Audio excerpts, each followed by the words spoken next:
The blizzard had been raging for 3 days when Sarah Mitchell realized she had nowhere left to go.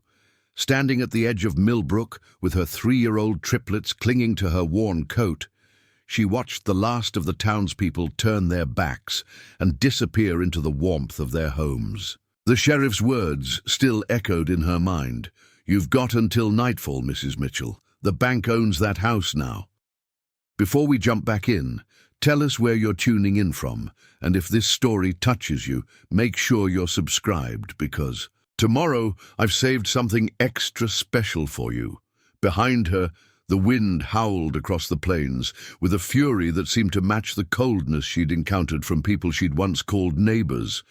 Ahead lay nothing but endless wilderness, and the promise of a storm that meteorologists were calling the worst in 50 years. But somewhere in those mountains, watching through eyes that had seen too much suffering, stood a man who would change everything. Sarah Mitchell had never imagined her life would unravel so completely in the span of 18 months.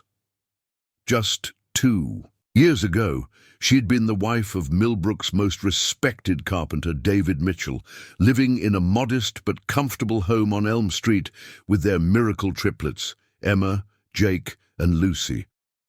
The children had been born after 7 years of hoping and praying, and their arrival had seemed like the universe finally smiling down on the Mitchell family.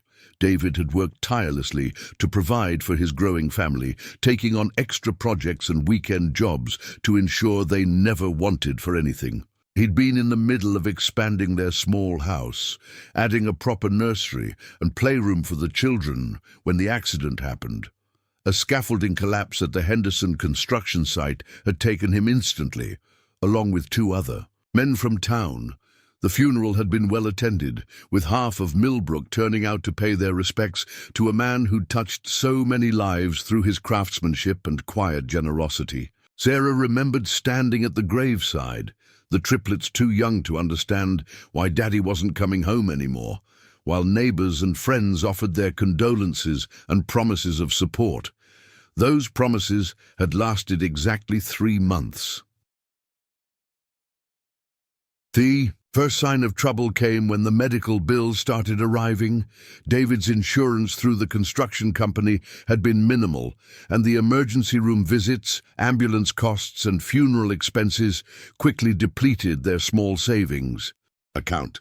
Sarah had tried to return to her job at the town library, but finding childcare for 3 toddlers in a town the size of Millbrook proved nearly impossible. The one daycare center charged more per month than she could make working full-time. She'd turned to the same neighbors who'd stood beside her at David's funeral, asking for help, watching the children just a few hours a day so she could work. Mrs. Henderson from next door had agreed initially, but after 2 weeks complained that the triplets were too much energy for someone her age. The Crawfords across the street had taken a turn, but their own teenage children resented the disruption to their routine. One by one, every door she knocked on found reasons to decline. The bank had been patient at first. Mr. Thornton, the branch manager, had known David personally and had initially agreed to defer payments on their mortgage while Sarah got back on her feet. But as months passed and Sarah's part-time library wages barely covered groceries and utilities, those deferrals turned into demands for full payment of back-due amounts. "I understand your situation, Mrs. Mitchell," Thornton had said during their final meeting, his sympathy clearly exhausted. "But the bank isn't a charity. We've given you every consideration possible. The foreclosure proceedings begin next week." Sarah had tried everything. She'd applied for every assistance program available, but the waiting lists were months long. She'd reached out to family, but David's parents had passed away years earlier, and her own sister in California was struggling with her own financial problems after a divorce. The church had provided some groceries and helped with a utility bill, but their resources were stretched thin across multiple families in need. The breaking point came on a Tuesday morning in November, when she received 3 notices in the same day. The eviction notice from the bank, a disconnection warning from the power company, and a certified letter from the state threatening to place the children in foster care if she couldn't provide adequate housing within 30 days. That night, after putting Emma, Jake, and Lucy to bed in their shared room, she'd already sold most of the furniture to pay for food. Sarah had sat at her kitchen table and cried until she had no tears left. The children had been asking why they couldn't go to the playground anymore, why they never had the snacks their friends talked about, why Mommy was always sad. At 3 years old, they were too young to understand bankruptcy and foreclosure, but old enough to sense that their world was crumbling around them. The town's attitude toward the Mitchell family had shifted gradually, then suddenly. At first, there had been genuine sympathy and offers of help. But as Sarah's financial situation became public knowledge through the small-town gossip network, sympathy turned to judgment. People began whispering about poor financial planning, about how David must not have been as responsible as everyone thought, about how Sarah should just give up the house and move somewhere more affordable. The whispers became pointed comments. "Maybe she should consider what's best for those children," Mrs. Carlyle had said loudly enough for Sarah to hear at the grocery store. 3 babies and no father. That's too much for any woman to handle alone. Others nodded in agreement, their faces showing a mixture of pity and superiority that made Sarah's cheeks burn with shame. By the time winter arrived, the social isolation was nearly complete. Former friends crossed the street to avoid awkward conversations. The Triplets were no longer invited to birthday parties or play dates. Even at the library, Sarah's co-workers treated her with the careful politeness reserved for someone they expected to disappear soon. The final humiliation came 3 days before the eviction, when Child Protective Services arrived at her door. Someone, Sarah never learned who, had called in a report claiming the children were being neglected, that they were often seen in clothes that didn't fit properly, that Sarah appeared unable to provide adequate care. The social worker, a stern woman named Patricia Vance, had walked through the nearly empty house with a clipboard, making notes about the lack of heat, the sparse food in the refrigerator, the children's worn clothing. Emma, Jake, and Lucy had huddled together on the couch, their large eyes watching. This stranger examined their home with obvious disapproval. "Mrs. Mitchell," Vance had said, settling her considerable bulk into one of the 2 remaining kitchen chairs. "I'm required to inform you that if suitable housing isn't secured within 72 hours, we'll have no choice but to place the children in temporary foster care while you get your situation resolved." The words hit Sarah like a physical blow. Foster care meant separation. No family in Millbrook was equipped to take all 3 children together. It meant her babies would be split up, placed with strangers, possibly never reunited. It meant she would have failed in the one thing that mattered most, keeping her family together. "I'm trying," Sarah had whispered, her voice barely audible. "I've applied everywhere, called everyone. I just need a little more time." Vance's expression had softened slightly, but her words remained firm. "The children's welfare has to come. First, Mrs. Mitchell. They need stability, proper nutrition, and adequate shelter. Love isn't enough if you can't provide the basics." That night, Sarah had packed their few remaining belongings into 2 suitcases and a handful of garbage bags. She'd loaded them into her 12-year-old Honda Civic, the one possession the bank couldn't touch because it was technically worthless, and driven aimlessly around Millbrook's empty streets while the Triplets slept in their car seats. She'd considered driving to California to her sister's apartment, but 3 days on the road with 3 toddlers and less than $200 to her name seemed impossible. She'd thought about returning to her childhood home in Nebraska, but her parents' farm had been sold years ago after their deaths. Every option seemed to lead to the same dead end. She had nowhere to go and no one to turn to. The storm had begun. That morning, with a few scattered snowflakes that quickly intensified into a full blizzard, the Weather Service was calling it a historic storm system, with predictions of 3 feet of snow and temperatures dropping to dangerous levels. The mayor had issued a shelter-in-place order for all residents, but Sarah Mitchell had no shelter to place herself in. She'd spent the last night in the house lying awake on the floor of what had once been her bedroom, listening to the wind rattle the windows and watching her 3 children sleep peacefully, unaware that morning would bring another upheaval in their young lives. Emma, with her father's dark hair and serious expression, had been clutching her worn, stuffed rabbit. Jake, the only boy and always the protector of his sisters, had spread his small arms wide as if trying to shield Lucy, who slept curled into the smallest possible ball, her thumb in her mouth. At dawn, Sheriff Coleman had arrived with the bank representative and the locksmith. He'd been apologetic but firm. The family had to be out by noon, regardless of the weather conditions. "I'm sorry, Sarah," he'd said, using her first name because he'd known her since she was a child. "But I can't make exceptions. The law is the law." She'd loaded the children into the car, their questions becoming more insistent as they drove away from the only home they'd ever known. "Where are we going, Mommy?" Emma had asked, her voice small and worried. "When are we coming back?" Sarah had tried to sound confident, upbeat. "We're going on an adventure," she'd told them, though the words felt like lies on her tongue. "We're going to find a new place to live, somewhere special."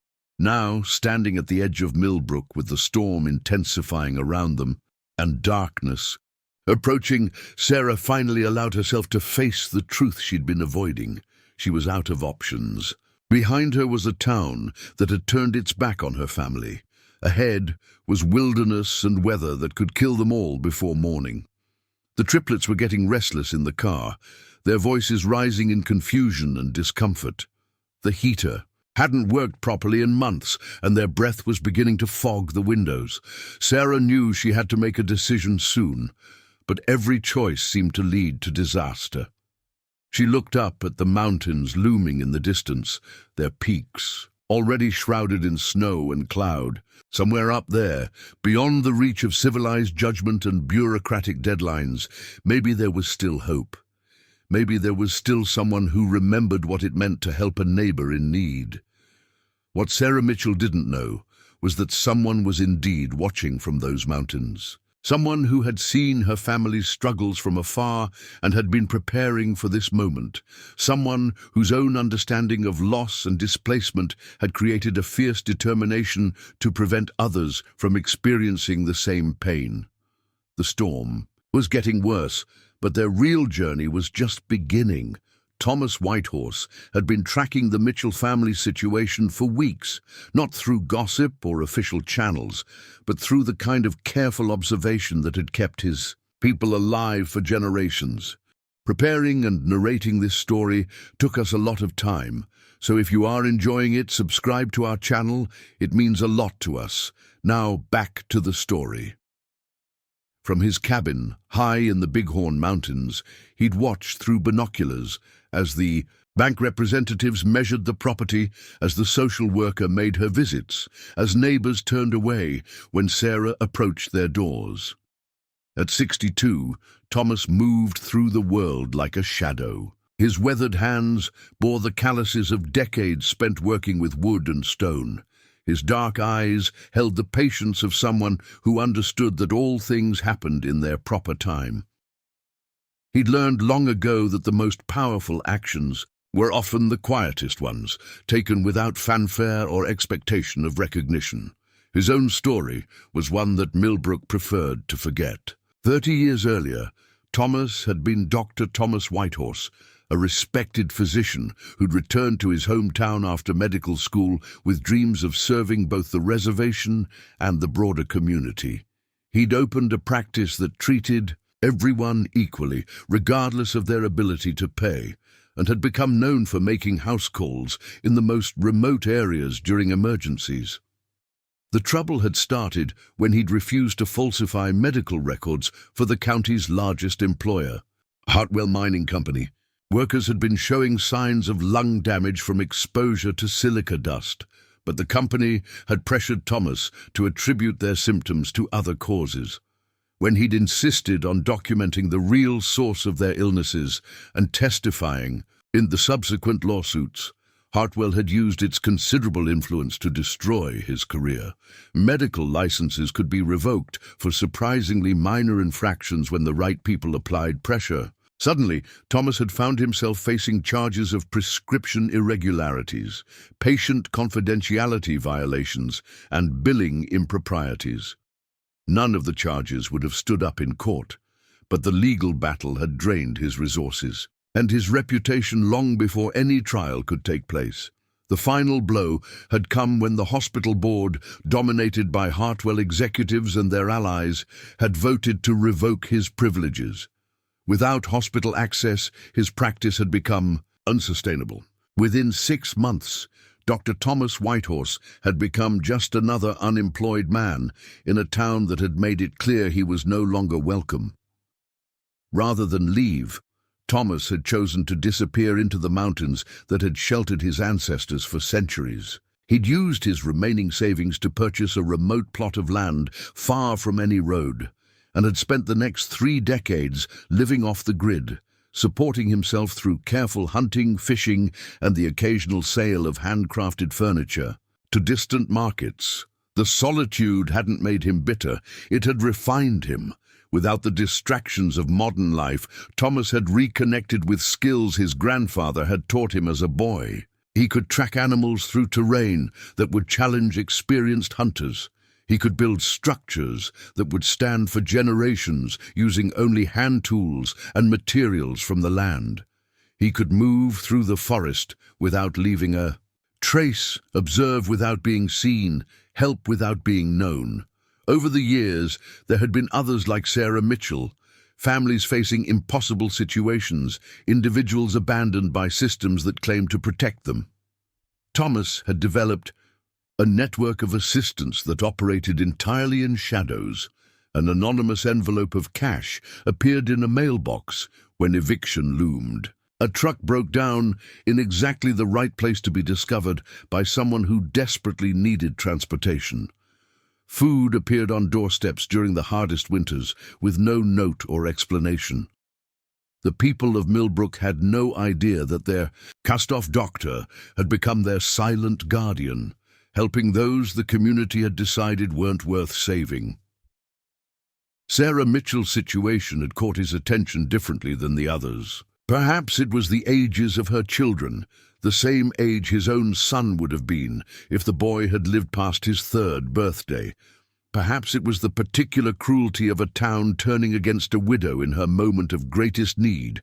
Or perhaps it was simply that Thomas recognized in Sarah the same stubborn determination that had kept him going through his own darkest hours. He'd been preparing for weeks, knowing that the convergence of the eviction and the predicted storm would create a crisis that would require more than anonymous assistance. This situation would demand direct intervention, something Thomas hadn't done in over a decade. The compound he'd been building in secret was located 15 miles deep into the wilderness, accessible only by a path that required knowledge of landmarks invisible to casual observers. It had taken him 5 years to complete, working entirely by hand to avoid attracting attention from aircraft or satellite surveillance. The main lodge was built into a natural depression in the mountainside, its roof covered with native vegetation that rendered it nearly invisible from above. Solar panels disguised as rock formations provided electricity. A natural spring had been channeled to provide fresh water. The structure itself was a masterpiece of sustainable engineering, designed to remain comfortable year-round while leaving virtually no environmental footprint. There were separate sleeping quarters, a common area with a massive stone fireplace, a workshop, and a root cellar stocked with enough preserved food to last through the longest winter. Thomas had built it with the intention of eventually housing families like the Mitchells, people who needed time and space to rebuild their lives away from the judgment and interference of society. He'd furnished it carefully over the years, acquiring children's furniture and toys through discreet purchases in distant towns, preparing for the day when his refuge would serve its intended purpose. When the storm began that morning, Thomas had loaded his truck with supplies and positioned himself where he could observe the final confrontation between Sarah and the authorities. He'd watched Sheriff Coleman's reluctant enforcement of the eviction, had seen the bank representative's cold efficiency, had noted the complete absence of any community member offering assistance. As Sarah's Honda Civic pulled away from Elm Street, for the last time, Thomas had begun his own careful approach to town. He knew every back road and deer path within 50 miles, routes that would allow him to reach the edge of Millbrook without being seen by anyone who might recognize him. Now, as the blizzard intensified and visibility dropped to mere yards, Thomas parked his truck in a grove of trees and began his approach on foot. The Honda was easy to spot, the only vehicle foolish enough to be out in conditions that had every sensible person locked safely indoors. Through the swirling snow, he could see Sarah standing beside the car, her slight figure nearly lost in the chaos of wind and ice. The children were visible through the car's rear window, 3 small faces pressed against the glass, their eyes wide with the kind of fear that came from sensing their mother's desperation, even when they couldn't understand its source. Thomas felt something tighten in his chest as he watched them, not just sympathy, but a recognition of responsibility that went deeper than mere compassion. He approached slowly, understanding that his sudden appearance would likely terrify a woman who had every reason to be suspicious of strangers. Thomas had learned long ago that his presence could be intimidating. He stood well over 6 feet tall, and his weathered features and long grey hair often caused people to make assumptions about his intentions. When he was still 20 feet away, Sarah noticed him. Her body tensed, and she moved instinctively closer to the car door, ready to shield her children from whatever threat this stranger might represent. Thomas raised his hands, palms forward, in the universal gesture of peaceful intent. "Mrs. Mitchell," he called out, his voice carrying clearly despite the wind. "My name is Thomas Whitehorse. I've come to help." Sarah's eyes narrowed, searching his face for signs of deception or danger. "I don't know you," she called back, her voice steady despite her obvious fear. "How do you know my name?" "I know your situation," Thomas replied, moving a few steps closer but stopping when he saw her tense further. "I know you have nowhere to go tonight, and I know this storm will kill you and your children if you try to sleep in that car." The bluntness of his words seemed to shock Sarah more than gentler persuasion might have. She glanced back at the triplets, then at the darkening sky, where snow was now falling so heavily that the distant mountains had disappeared entirely. "What do you want?" she asked, her voice carrying the wariness of someone who had learned that help always came with a price. "To offer you shelter," Thomas said simply. "Safe, warm shelter for you and your children, for as long as you need it." Sarah studied his face, searching for the catch she was certain existed. "Why would you help us? You don't even know us." Thomas was quiet for a long moment, considering how much truth she was ready to hear. "Because 30 years ago, this town decided I wasn't worth helping either," he said finally. "Because those children deserve better than freezing to death. Because adults can't see past their own prejudices." Something in his tone seemed to reach Sarah in a way that reassurance might not have. She looked again at Emma, Jake, and Lucy, saw how their breath was beginning to fog inside the car, despite their winter coats, saw how Lucy was starting to cry from cold and confusion. "Where?" she asked, the single word carrying all her desperate hope and lingering fear. "Somewhere safe," Thomas said. "Somewhere they can't find you unless you want to be found." Sarah closed her eyes, and Thomas could see her weighing impossible choices. Stay and face child services, foster care, and the certainty of her family being torn apart. Try to drive through the storm and risk all their lives on treacherous mountain roads, or trust a stranger who appeared from nowhere with promises that sounded too good to be true. When she opened her eyes, Thomas saw that she'd made her decision. "What do I need to do?" she asked.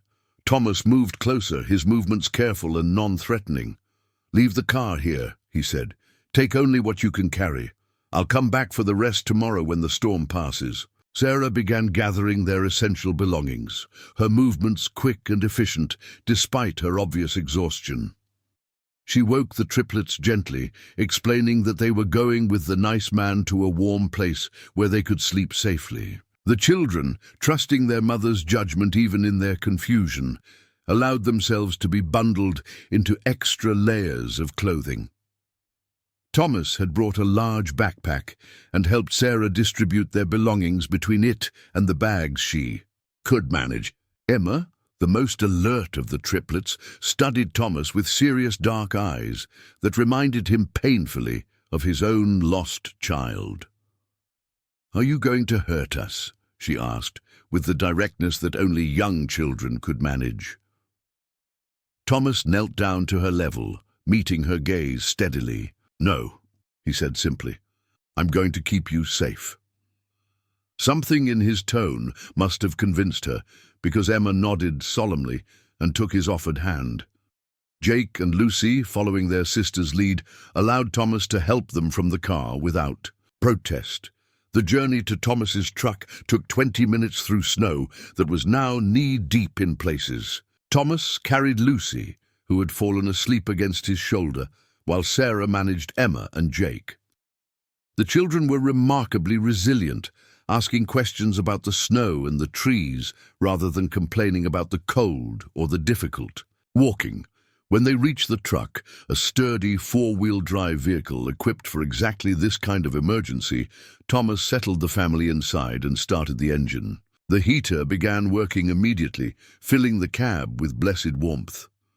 "Where are we going?" Sarah asked, as Thomas navigated carefully away from town, following what appeared to be little more than a deer path through the forest.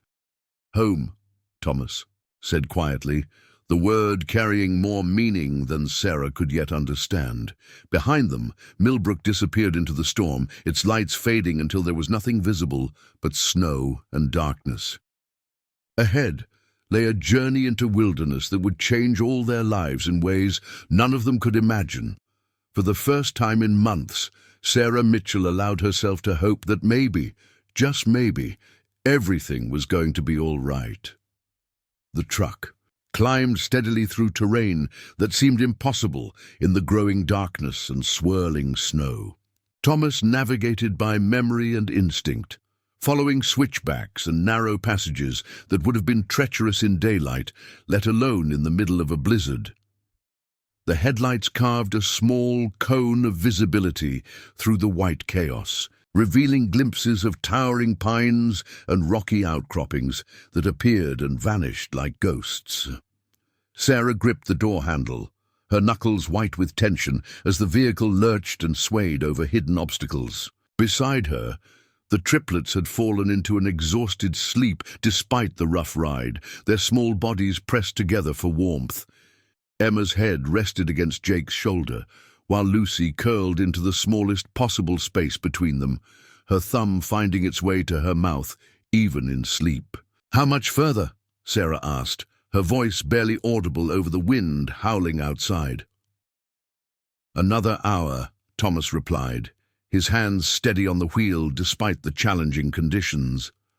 "The path gets easier once we reach the ridge." Sarah studied his profile in the dim light from the dashboard. There was something about Thomas Whitehorse that defied easy categorization. His clothes were well made but practical, his truck obviously maintained with care despite its age. He moved with the confidence of someone completely at home in this wilderness, yet his speech carried the education of someone who had lived in a very different world. "You said the town decided you weren't worth helping," Sarah said carefully. "What happened?" Thomas was quiet for so long that Sarah wondered if he'd heard her question. When he finally spoke, his words came slowly, as if each one carried weight. "I was a doctor," he said. "Came back here after medical school, thinking I could make a difference. Thought I could serve both my people on the reservation and the broader community." He paused as the truck navigated around a fallen tree. "Turns out some truths are too expensive for small towns to afford." Sarah waited, sensing there was more to the story. "The mining company was poisoning its workers," Thomas continued. "Silica dust, lung damage that would kill them slowly over years. When I refused to lie about the cause of their symptoms, they made sure I couldn't practice medicine anywhere in the state." "That's terrible," Sarah said, meaning it. "It taught me something important," Thomas replied. "Sometimes the people who need help most are the ones society has decided don't deserve it." The truck crested a ridge, and suddenly the violence of the storm seemed to ease slightly. They were above the worst of the wind now, following a path that wound between massive rock formations that provided some shelter from the driving snow. The headlights illuminated what looked like natural stone pillars, carved by centuries of weather into fantastic shapes. "We're almost there," Thomas said, and Sarah could hear relief in his voice. 20 minutes later, the headlights swept across what appeared to be a solid wall of stone and pine trees. Thomas pulled the truck into a space that seemed too narrow to accommodate it, then got out and walked to what Sarah had assumed was solid rock. To her amazement, he pushed against it, and a section swung inward, revealing it to be a camouflaged door. "Stay here for a moment," Thomas said, disappearing into the darkness beyond the opening. Lights began to flicker inside, warm and welcoming. Thomas returned and began helping Sarah gather the children and their belongings. "Welcome to your new home," he said simply. Sarah stepped through the hidden entrance and stopped, her breath catching in her throat. The space beyond was unlike anything she had expected.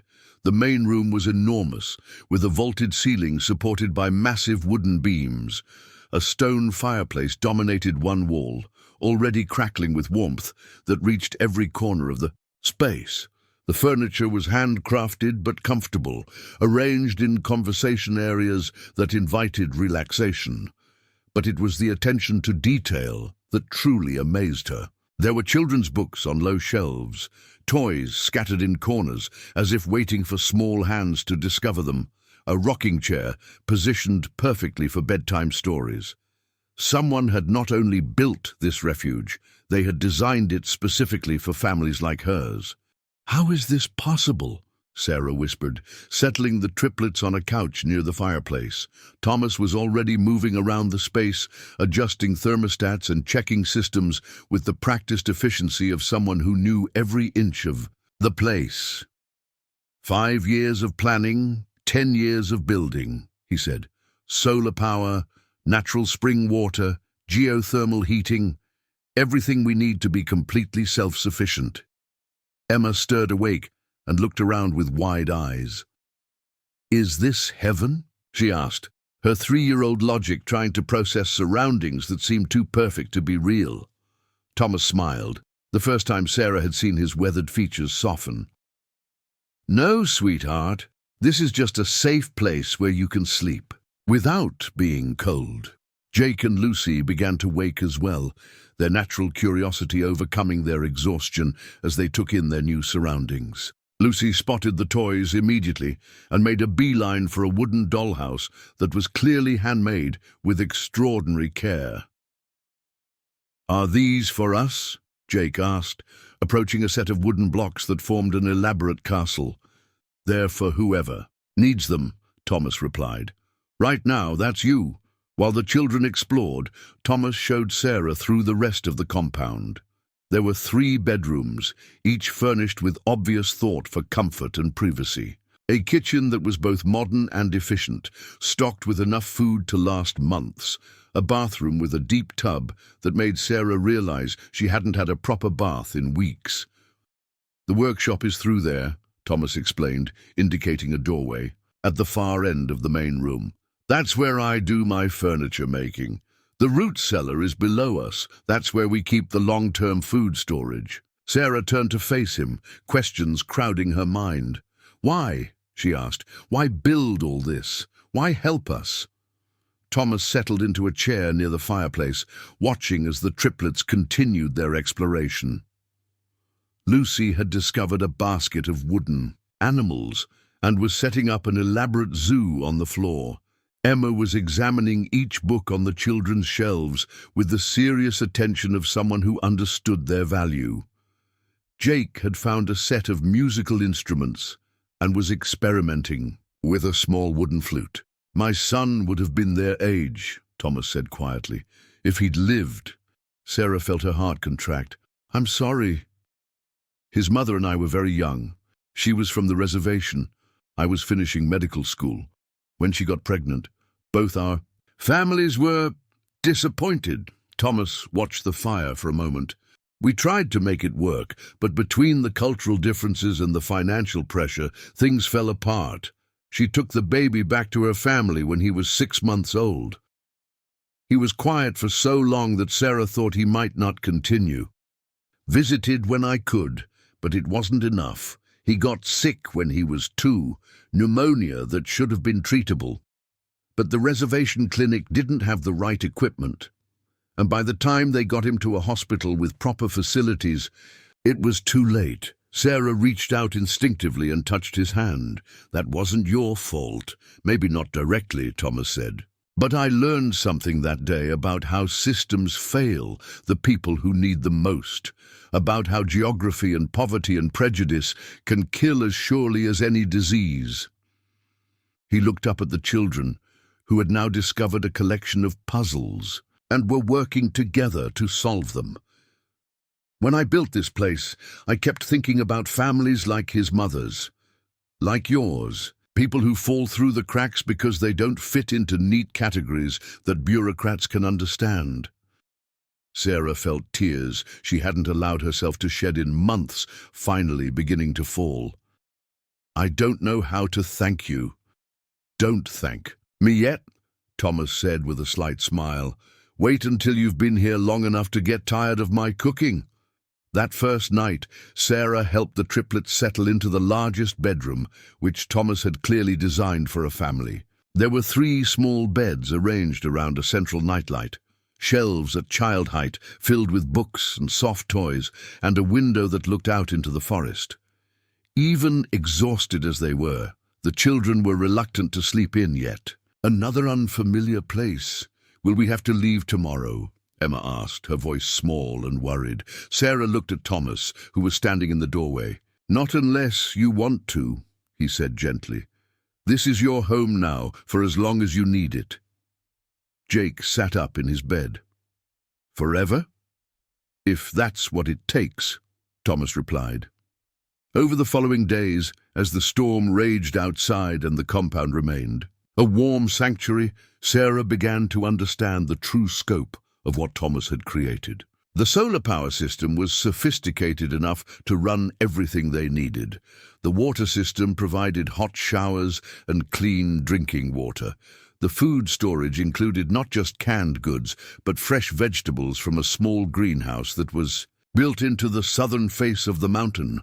More impressive than the technology was the thought that had gone into every detail. The children's clothes in the bedroom closets came in multiple sizes, as if Thomas had anticipated housing children of various ages. The books ranged from picture books to early readers, perfectly suited for the triplets' developing skills. The toys were all handmade from natural materials, built to last, and designed to encourage creativity rather than passive consumption. How did you know what children would need? Sarah asked one morning, as she watched Thomas show Jake how to use a simple woodworking tool. Research, Thomas replied. Lots of trips to stores in distant cities, conversations with teachers and child development specialists who didn't know why I was asking. He guided Jake's small hands as they sanded a piece of wood smooth. I wanted to be ready for whenever the right family showed up. Sarah was learning to navigate her new reality as well. After months of constant financial stress and social isolation, the simple ability to provide for her children's basic needs felt almost miraculous. The triplets were eating regular meals, sleeping in warm beds, and beginning to laugh again in ways they hadn't since their father's death. But perhaps most importantly, they were safe. There were no social workers threatening to separate them, no neighbors judging their circumstances, no bills arriving daily to remind Sarah of her failures. For the first time since David's death, she could focus on being their mother rather than fighting for their survival. Thomas had established routines that gave structure to their days, while allowing for the flexibility that life with 3 toddlers required. Mornings began with breakfast together around the large kitchen table, followed by educational activities that felt more like games than lessons. Thomas had a gift for explaining complex concepts in ways that captured the children's imagination, teaching them about solar energy by following the path of sunlight through the panels, showing them water conservation by tracing the springs. Journey from source to tap. Afternoons were for creative play and exploration. The compound was large enough for the children to have adventures without ever being out of sight, and Thomas had designed numerous hiding places and climbing structures that turned the space into an endless playground. He'd even created a small library nook where Sarah could read to all 3 children at once, their faces lit by the warm glow of the fireplace. Evenings were for family time, though Sarah was still adjusting to the idea that Thomas considered himself part of their family unit. He never presumed, never overstepped, but his presence had become essential to their new normal. He was patient with the children's questions, gentle with their fears, and amazingly creative in finding ways to tire them out before bedtime. "You're good with them," Sarah told him one evening after the triplets had finally fallen asleep. "They're easy to love," Thomas replied simply. Sarah realized that somewhere in the past week she had stopped thinking of this as temporary shelter and started thinking of it as home. The feeling should have scared her. After all, she barely knew Thomas Whitehorse, and her life had been built on the foundation that security was something that could be lost at any moment. But watching him with her children, seeing the care he'd put into creating this refuge, understanding the depth of his commitment to helping families like hers, Sarah found herself beginning to trust in a way she hadn't thought possible anymore. Outside, the storm continued to rage, but inside their hidden sanctuary, a new kind of family was quietly taking root.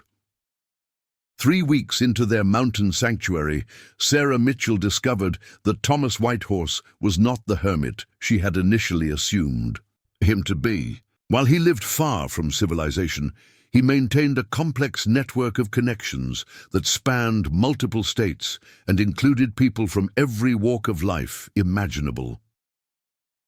The revelation came when a package arrived at their hidden compound, delivered by a man named Carlos Rodriguez, who appeared one morning on snowshoes, carrying supplies that seemed impossibly heavy for the distance he must have traveled. Carlos was a forest ranger from Colorado who spoke with Thomas in a mixture of English and Spanish, discussing weather patterns and trail conditions with the familiarity of old friends.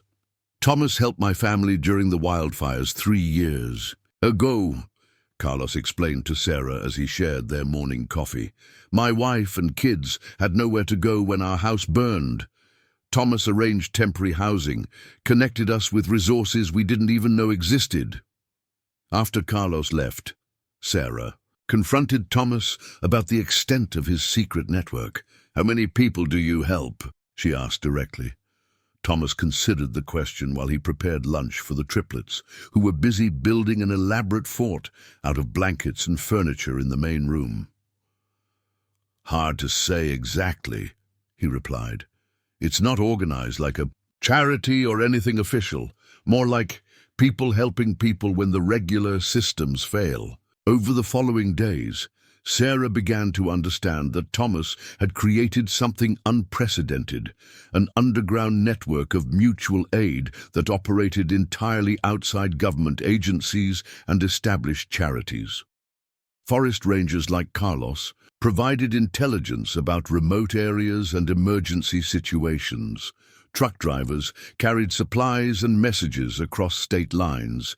Teachers identified families in crisis before situations became desperate. Medical professionals provided care when people couldn't access traditional health care. How do you coordinate all this without computers or phones? Sarah asked, fascinated by the logistics of such an operation. Dead drops, coded messages, people who check on other people, Thomas explained. The same methods indigenous communities have used for centuries to share information and resources. He smiled slightly. Amazing what you can accomplish when you don't need to document everything for bureaucrats. The network had been Thomas's response to his own experience of being abandoned by official institutions. After losing his medical license and watching his son die from preventable causes, he had dedicated himself to creating alternatives for people who fell through society's cracks. The mountain compound was just one of several refugees he maintained across the region, each designed for different types of emergencies. There's a cabin in Montana for single mothers fleeing domestic violence, he explained. A converted barn in Wyoming for families dealing with medical bankruptcies, a farmhouse in Colorado for elderly people who can't afford long-term care. Sarah felt overwhelmed by the scope of what Thomas had accomplished. How do you pay for all this? Furniture sales mostly, Thomas said, gesturing toward his workshop. Custom pieces for wealthy clients in Denver and Salt Lake City. They pay premium prices for authentic rustic craftsmanship, never knowing their money is funding a shadow welfare system. The irony wasn't lost on Sarah. The same wealthy class that supported policies denying help to struggling families was unknowingly financing Thomas's efforts to provide exactly that help. She was beginning to understand that Thomas Whitehorse was not just a kind hermit, but a strategic thinker who had found ways to redirect resources from those who had plenty to those who had nothing. As winter deepened, Sarah found herself taking on more responsibilities within the compound. Thomas had clearly been operating alone for so long that he'd developed systems for everything, but having a family in residence created new challenges and opportunities. Sarah's background as a librarian proved invaluable. She had skills in organization, research, and education that complemented Thomas's practical abilities. She began cataloging the compound's extensive collection of books and resources, creating a system that would make information easily accessible to future families who might need specific knowledge. She also started developing educational curricula that could help children who might be staying at the refuge for extended periods, ensuring they wouldn't fall behind academically while their families rebuilt their lives. The triplets were thriving in ways that amazed Sarah. Emma's natural leadership abilities emerged as she took charge of organizing games and activities for her siblings. Jake's mechanical aptitude became apparent as he spent hours in Thomas's workshop, learning to use tools with careful supervision. Lucy's artistic talents flourished as she filled notebook after notebook with drawings of their mountain home and the wildlife they observed from the windows. But it was their relationship with Thomas that truly warmed Sarah's heart. The children had quickly overcome their initial shyness and now treated him with the comfortable familiarity they would have shown a beloved grandfather. He, in turn, displayed endless patience with their questions, boundless energy for their games, and genuine interest in their developing personalities. "Uncle Thomas," Emma said one morning at breakfast, using the title the children had spontaneously adopted, "why don't other kids have houses like this?" Thomas set down his coffee cup and gave the question the serious consideration he always showed their inquiries. Because most people don't know how to build them, he said, and because the people who make the rules think everyone should live the same way. That's silly, Jake declared. Our house is better than all the houses in town. It's different, Thomas corrected gently.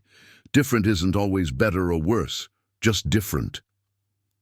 Sarah appreciated how Thomas never spoke bitterly about Millbrook or tried to turn the children against their former community.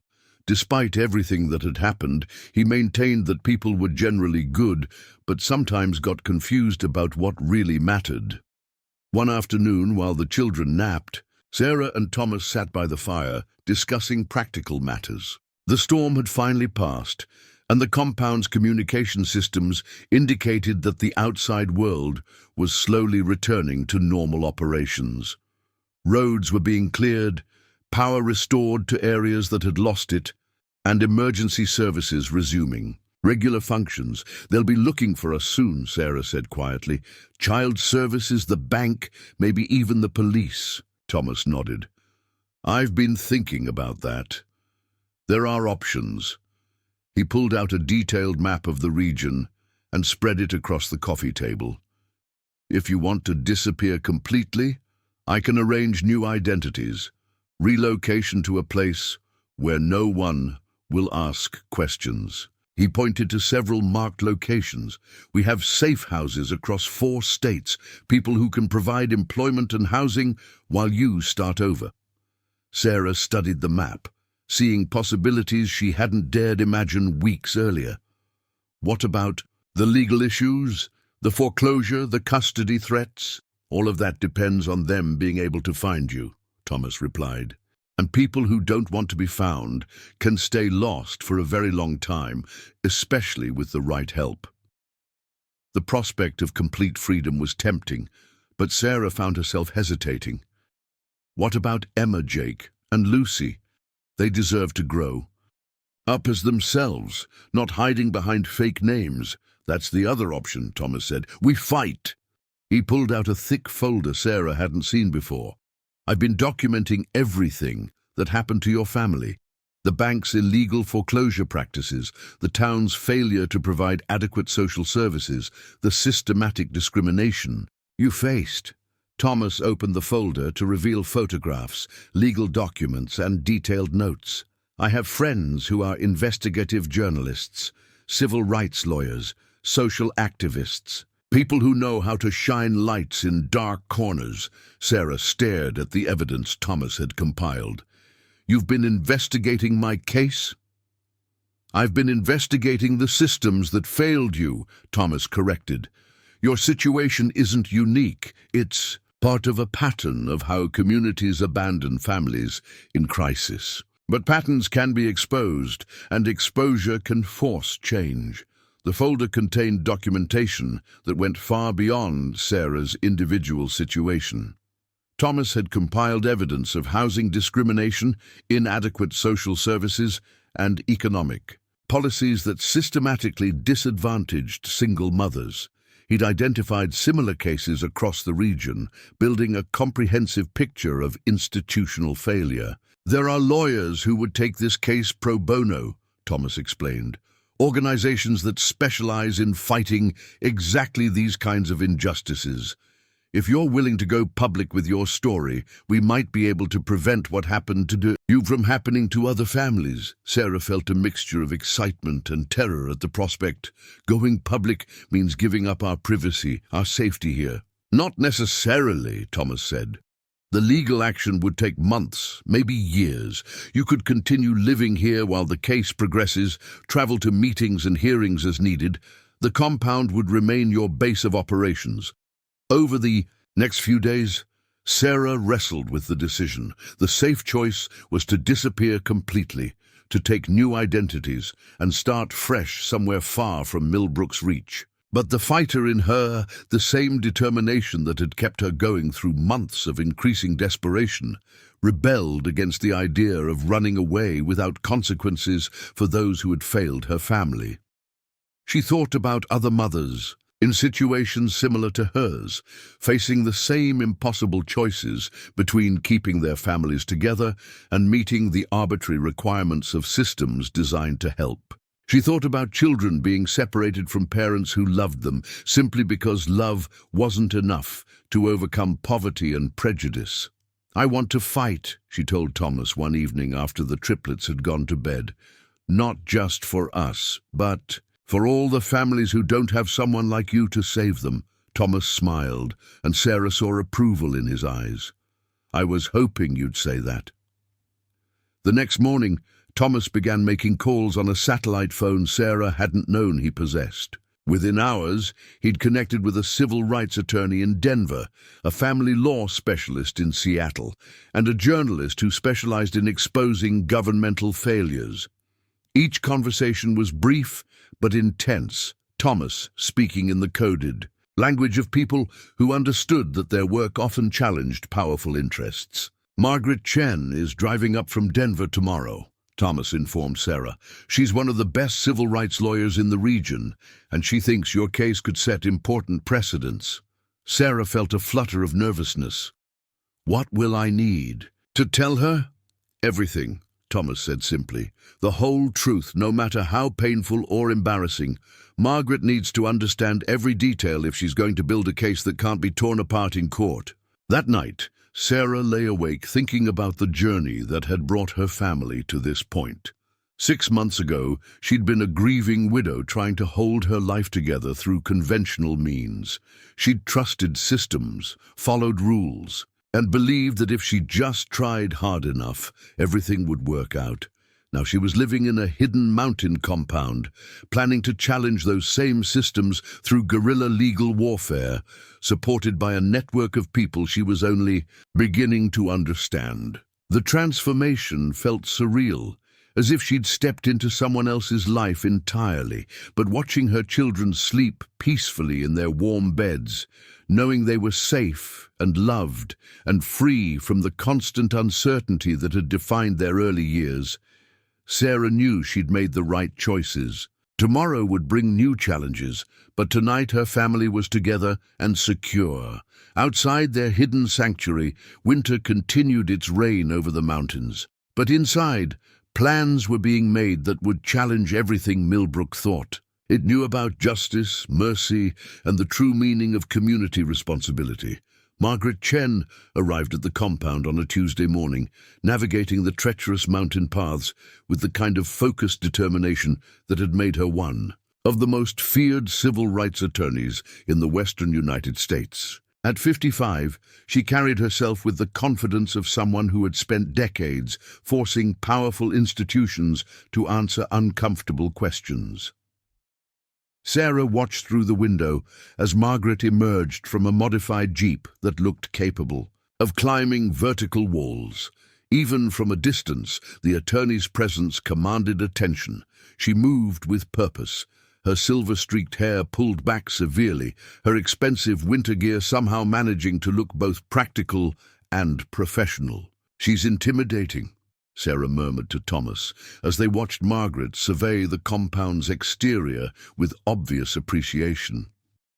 "She needs to be," Thomas replied. "The people you're going up against have unlimited resources and decades of experience, crushing families like yours. Margaret's the kind of lawyer who makes them nervous." When Margaret entered the compound, her first reaction was pure professional curiosity. She examined the solar panels, tested the water systems, and asked detailed questions about the compound's legal status and environmental impact. Only after satisfying herself that Thomas's refuge was completely legitimate did she turn her attention to Sarah's case. "Tell me everything," Margaret said, settling into a chair by the fireplace with a digital recorder and a yellow legal pad. "Start from your husband's death and don't leave out anything, no matter how minor it seems." For the next 4 hours, Sarah relived the worst period of her life in excruciating detail. Margaret's questions were precise and sometimes painful, forcing Sarah to examine aspects of her experience she'd tried to avoid thinking about. Why hadn't she applied for certain assistance programs? What exactly had each neighbor said when refusing to help? How had the bank's representatives behaved during their meetings? The triplets, sensing the serious nature of the adult conversation, played quietly in the far corner of the room, occasionally glancing over with the intuitive understanding that something important was happening. The foreclosure procedures were definitely irregular, Margaret said, reviewing documents Thomas had obtained through his network. Your husband had mortgage insurance that should have covered the payments for at least 6 months after his death. The bank never processed the claim. Sarah felt a familiar anger rising. They told me the insurance had been cancelled. It wasn't, Margaret said flatly. I've seen the original policy documents. Either the bank made a serious error or they deliberately concealed information to expedite the foreclosure. Thomas leaned forward. How serious are we talking? Federal banking violations, potentially fraud charges if we can prove intent, Margaret replied. Banks can't foreclose on properties when valid insurance claims are pending. They're required, by law, to investigate all potential coverage before beginning proceedings. Over the following days, Margaret worked with Thomas's network to gather additional evidence. The investigation revealed a pattern of behavior that went far beyond Sarah's individual case. Millbrook First National had been aggressively foreclosing on properties throughout the region, often cutting corners on required procedures and failing to inform homeowners of their rights. They've been particularly targeting single mothers and elderly homeowners, Margaret explained during one of their evening strategy sessions. People who are less likely to have legal representation or understand the complexity of foreclosure. In law, the bank's practices weren't just unethical, they were systematically illegal. Margaret's investigation uncovered dozens of cases where proper procedures had been ignored, insurance claims dismissed without investigation, and families evicted from homes they legally should have been able to keep. This is bigger than I initially thought, Margaret told Sarah. Your case could be the key to exposing a conspiracy that's affected hundreds of families across 3 states. But the legal strategy was only part of what Margaret had planned. She'd also brought Dr. Jessica Martinez, a child psychologist who specialized in family trauma, and David Park, an investigative journalist whose articles had exposed corruption in small-town governments across the Mountain West. Dr. Martinez spent several days observing the triplets and conducting gentle interviews designed to document the psychological impact of their experiences. Her findings were both heartbreaking and legally powerful. These children show clear signs of trauma, from housing instability and family separation threats, Dr. Martinez explained to the assembled team. Emma exhibits hypervigilance, typical of children who've experienced parental stress. Jake displays protective behaviors beyond his developmental stage. Lucy shows regression patterns consistent with chronic insecurity. The psychological evaluation provided crucial evidence for the legal case, but it also served a therapeutic purpose. Dr. Martinez worked with Sarah to develop strategies for helping the children process their experiences in healthy ways. They're remarkably resilient, Dr. Martinez told Sarah privately. The stability they've found here has already begun reversing some of the trauma symptoms, but they'll need continued support as this legal process unfolds. David Park's investigation took a different approach, focusing on the broader economic and political factors that had enabled the bank's predatory practices. His research revealed connections between Millbrook's City Council, the bank's board of directors, and several real estate development companies that had profited from the wave of foreclosures. It's a classic pattern, David explained during one of their group meetings. Create an artificial housing crisis, buy properties at below-market prices, then develop or resell at significant profits. Your family was collateral damage in a much larger scheme. The journalists' investigation had uncovered communications between bank officials and local government representatives discussing strategies for accelerating urban renewal through aggressive foreclosure policies. The documents suggested a coordinated effort to displace lower-income families in favor of development projects that would benefit politically connected investors. "This is conspiracy territory," David said, his excitement evident as he reviewed financial records and email communications. "If I can prove coordination between the bank and city officials, this becomes a story about corruption at the highest levels of local government." As the investigation expanded, Sarah found herself at the center of something much larger than she'd imagined possible. What had begun as her family's personal tragedy was revealing systemic corruption that had destroyed countless other families across the region. The attention was overwhelming at times.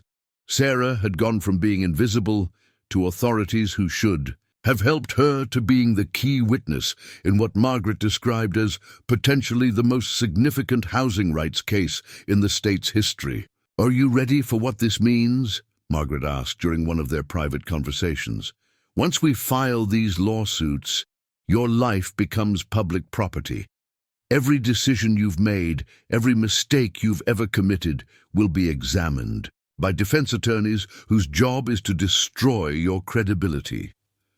Sarah looked across the compound's main room, where Thomas was helping the triplets build an elaborate marble run while dinner simmered on the stove. The scene represented everything she'd been fighting to preserve: her children's safety, happiness, and right to grow up in a loving family. "I'm ready," she said firmly, "but I want protection for my children. Whatever happens to me, they don't deserve to be targeted." Margaret nodded approvingly. "We'll file for protective orders limiting media access to the children and sealing any court documents that reference them directly. Thomas's compound will remain confidential. It's not relevant to the legal issues, and revealing its location would serve no legitimate purpose." The strategy they developed was multi-pronged and aggressive. Margaret would file federal civil rights violations against the bank, fraud charges related to the insurance coverage, and a class action lawsuit on behalf of all families affected by the illegal foreclosure practices. David Park would publish his investigation into the corruption connections, creating public pressure for criminal investigations. Dr. Martinez would testify about the psychological damage caused to children by predatory housing practices.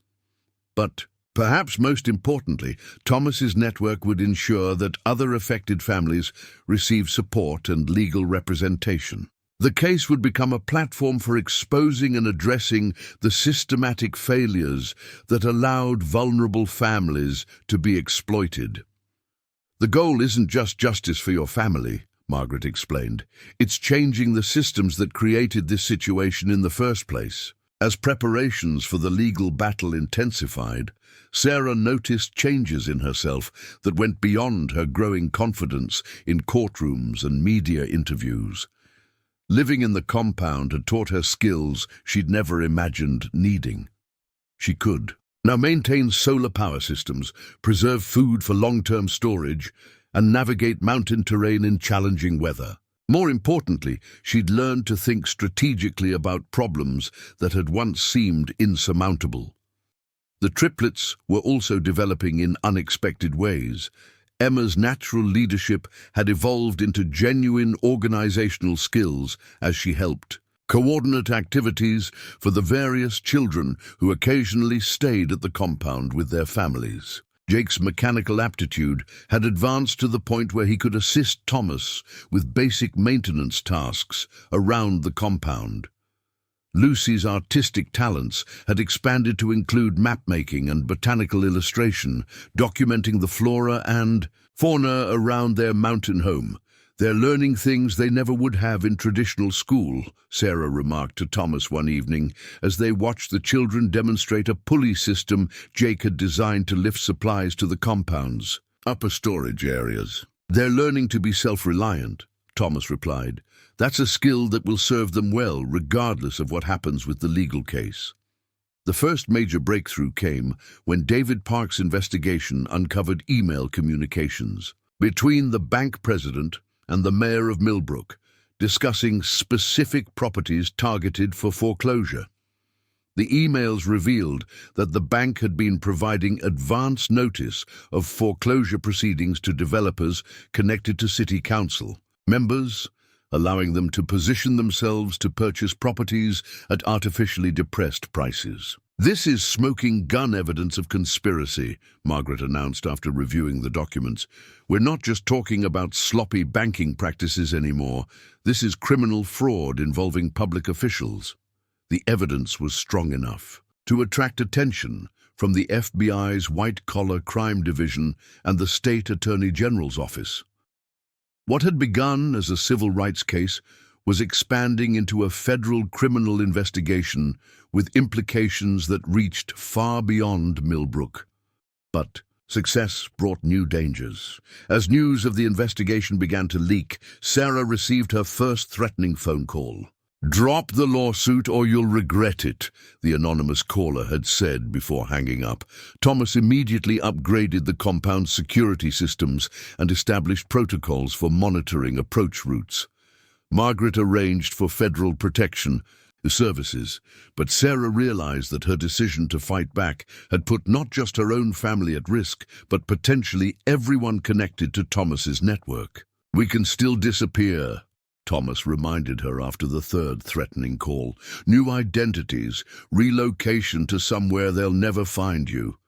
Sarah looked at the evidence files spread across the compound's main table, documents that represented months of investigation and the hopes of dozens of families who had been similarly victimized.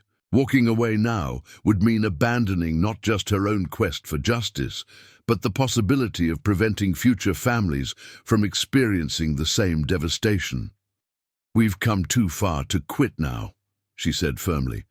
"Besides, someone needs to stand up to these people. If we don't, who will?" Outside the compound's protected walls, powerful people were scrambling to contain a scandal that threatened to expose decades of corruption. Inside, a widow and her 3 children continued preparing for a battle that would determine not just their own future, but the future of housing justice across the entire region. The stakes had never been higher, but Sarah Mitchell was no longer the desperate woman who had stood in a blizzard with nowhere to go. She had become something much more dangerous to those who preyed on the vulnerable. She had become someone with nothing left to lose and everything to fight for. The federal courthouse in Denver buzzed with unusual activity on the morning Sarah Mitchell was scheduled to give her deposition. News vans lined the street, their satellite dishes reaching toward a gray March sky, while reporters positioned themselves to catch glimpses of the key witnesses in what had become known as the Millbrook housing conspiracy. Sarah sat in Margaret Chen's rental car outside the courthouse, watching the media circus with a mixture of anxiety and determination. 6 months ago, she'd been invisible to the world, a struggling single mother whose problems were considered too small to matter. Now her testimony was expected to bring down a network of corruption that had operated with impunity for over a decade. "Remember," Margaret said, reviewing her notes one final time, "stick to the facts, answer only what's asked, and don't let the defense attorneys provoke you into emotional responses. They'll try to paint you as an unstable single mother who's fabricating claims for financial gain." Through the car window, Sarah could see Thomas approaching through the crowd. He'd insisted on accompanying her, despite Margaret's concerns about maintaining his anonymity. His presence had become essential to Sarah's confidence, a reminder that she wasn't facing this battle alone. The triplets had remained at the compound with Dr. Martinez, who was using their time together to continue documenting their recovery progress. At 4 years old now, Emma, Jake, and Lucy had adapted to their mountain life with the resilience that children often displayed when their basic needs for safety and love were consistently met.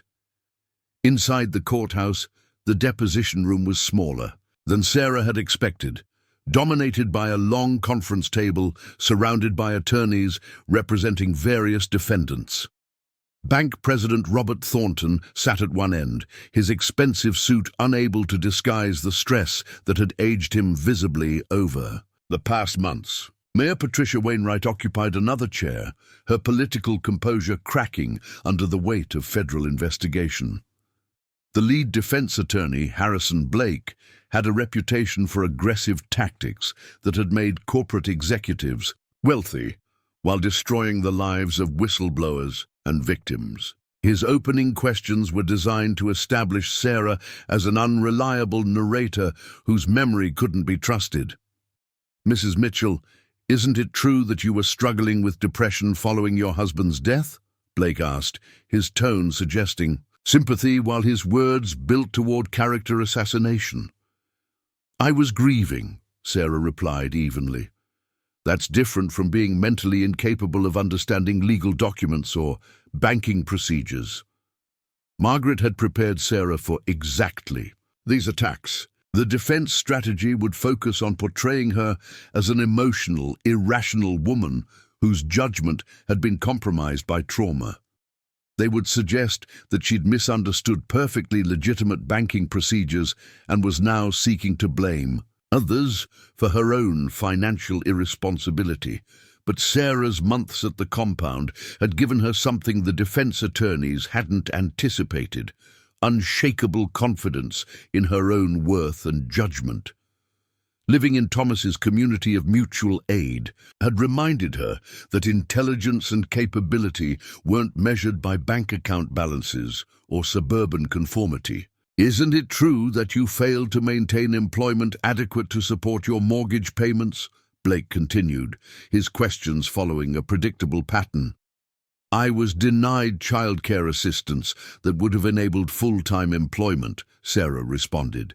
"I was also denied information about mortgage insurance that legally should have covered my payments for 6 months after my husband's death." The insurance issue was the cornerstone of Margaret's case. Documents obtained through federal subpoena had confirmed that David Mitchell's policy remained active at the time of his death, and that the bank had never submitted the required claim paperwork. Instead, they'd accelerated foreclosure proceedings while telling Sarah that no coverage existed. "The bank maintains that you were properly notified of all available options," Blake insisted, but his confidence was wavering. The documentary evidence was overwhelming, and Sarah's composed responses were undermining his strategy of portraying her as an unreliable witness. The deposition continued for 8 hours, with breaks only for meals and legal consultations. Sarah answered hundreds of questions about her financial history, her husband's death, her interactions with bank officials, and her family's living situation following the foreclosure. The defense attorneys probed every aspect of her story, searching for inconsistencies or admissions that could be used against her in trial. But they also had to confront the evidence that Margaret's investigation had uncovered. Bank emails discussing the deliberate acceleration of foreclosure procedures, city council meeting minutes revealing discussions about encouraging population changes through housing policy, financial records showing suspicious patterns of property, transfers to companies owned by local officials' family members. "Are you familiar with Sunrise Development Corporation?" Margaret asked during her questioning of Mayor Wainwright. "It's a local business that contributes to our community's economic growth," Wainwright replied carefully. "Isn't it true that Sunrise Development is owned by your brother-in-law, and that it purchased 17 foreclosed properties from Millbrook First National at below-market prices during the same period when you were advocating for accelerated urban renewal policies?" The mayor's attorney immediately objected, but the question had already achieved its purpose. The pattern of corruption was becoming impossible to deny, even under the formal constraints of legal proceedings.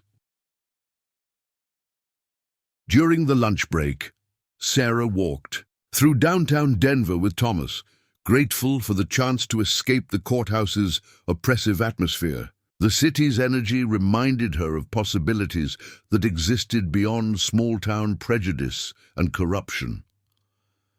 "How do you think it's going?" she asked, as they sat in a small cafe several blocks from the media attention. "You're doing exactly what you need to do," Thomas replied. "You're telling the truth clearly and letting the evidence speak for itself." Sarah realized that her definition of success had evolved significantly over the past months. Initially, she'd wanted justice for her family's specific situation, acknowledgement that they'd been wronged, and compensation for their losses. But the investigation had revealed that her family's experience was part of a much larger pattern of institutional failure. "I keep thinking about all the other families," she said, "the ones who didn't have someone like you to help them." Thomas stirred his coffee thoughtfully. "That's exactly why this matters. Your case isn't just about getting your house back. It's about changing systems that create these situations in the first place."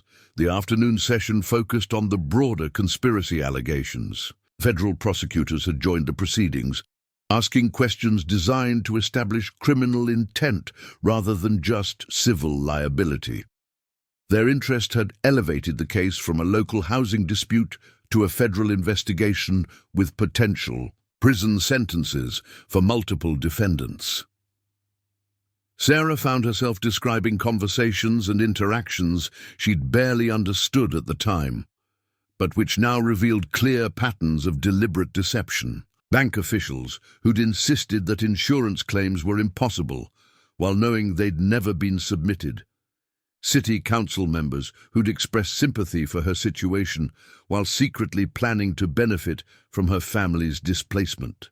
"Mrs. Mitchell," prosecutor Janet Rodriguez asked, "when Mayor Wainwright told you that the city had no resources to assist families facing foreclosure, did she mention that the city had just approved a tax incentive package worth $3 million for developers purchasing distressed properties?" "No," Sarah replied. "She told me that helping individual families would set a precedent the city couldn't afford."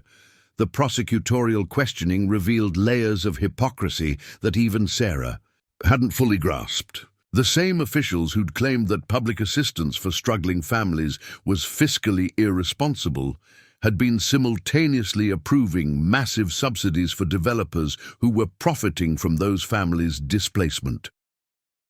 By the end of the day, Sarah felt emotionally drained but strategically confident. The defense attorney's attempts to portray her as an unreliable witness had been undermined by the documentary evidence and her composed responses to their aggressive questioning. Outside the courthouse, the media attention was intense. Reporters shouted questions about her living situation, her children's welfare, and her future plans. Margaret had coached Sarah to provide brief factual responses that wouldn't compromise the ongoing legal proceedings. "I'm grateful for the opportunity to seek justice, not just for my family, but for all the families who've been victimized by these illegal practices," Sarah told the assembled reporters. No family should face homelessness because public officials prioritize developer profits over housing rights. The drive back to the mountain compound took 3 hours, winding through terrain that had once seemed impossibly remote, but now felt like a journey home. Thomas drove in comfortable silence, understanding that Sarah needed time to process the day's emotional intensity. As they climbed toward their hidden sanctuary, Sarah reflected on how much had changed since that winter night when she'd stood at Millbrook's edge with nowhere to go. The desperate woman who'd trusted a stranger in a blizzard had become someone capable of challenging powerful institutions in federal court. The compound's lights were visible long before they reached the concealed entrance, warm and welcoming against the mountain darkness. Inside, Dr. Martinez had prepared dinner while the triplets played elaborate games that seemed to involve most of the furniture in the main room. "Mommy!" Lucy called out, abandoning her architectural project to run into Sarah's arms. "Did you tell the judge about the bad bank people?" Sarah hugged her youngest daughter, amazed at how the children had processed their situation. They understood that their mother was fighting people who had been unfair to their family, but they weren't burdened by adult anxieties about outcomes and consequences. "I told them the truth about what happened to us," Sarah replied. "Just like we always tell each other the truth." Emma approached with the serious expression she wore when discussing important matters. "Are we going to have to leave our mountain house?" "Not unless we want to," Thomas assured her, settling into his favorite chair near the fireplace.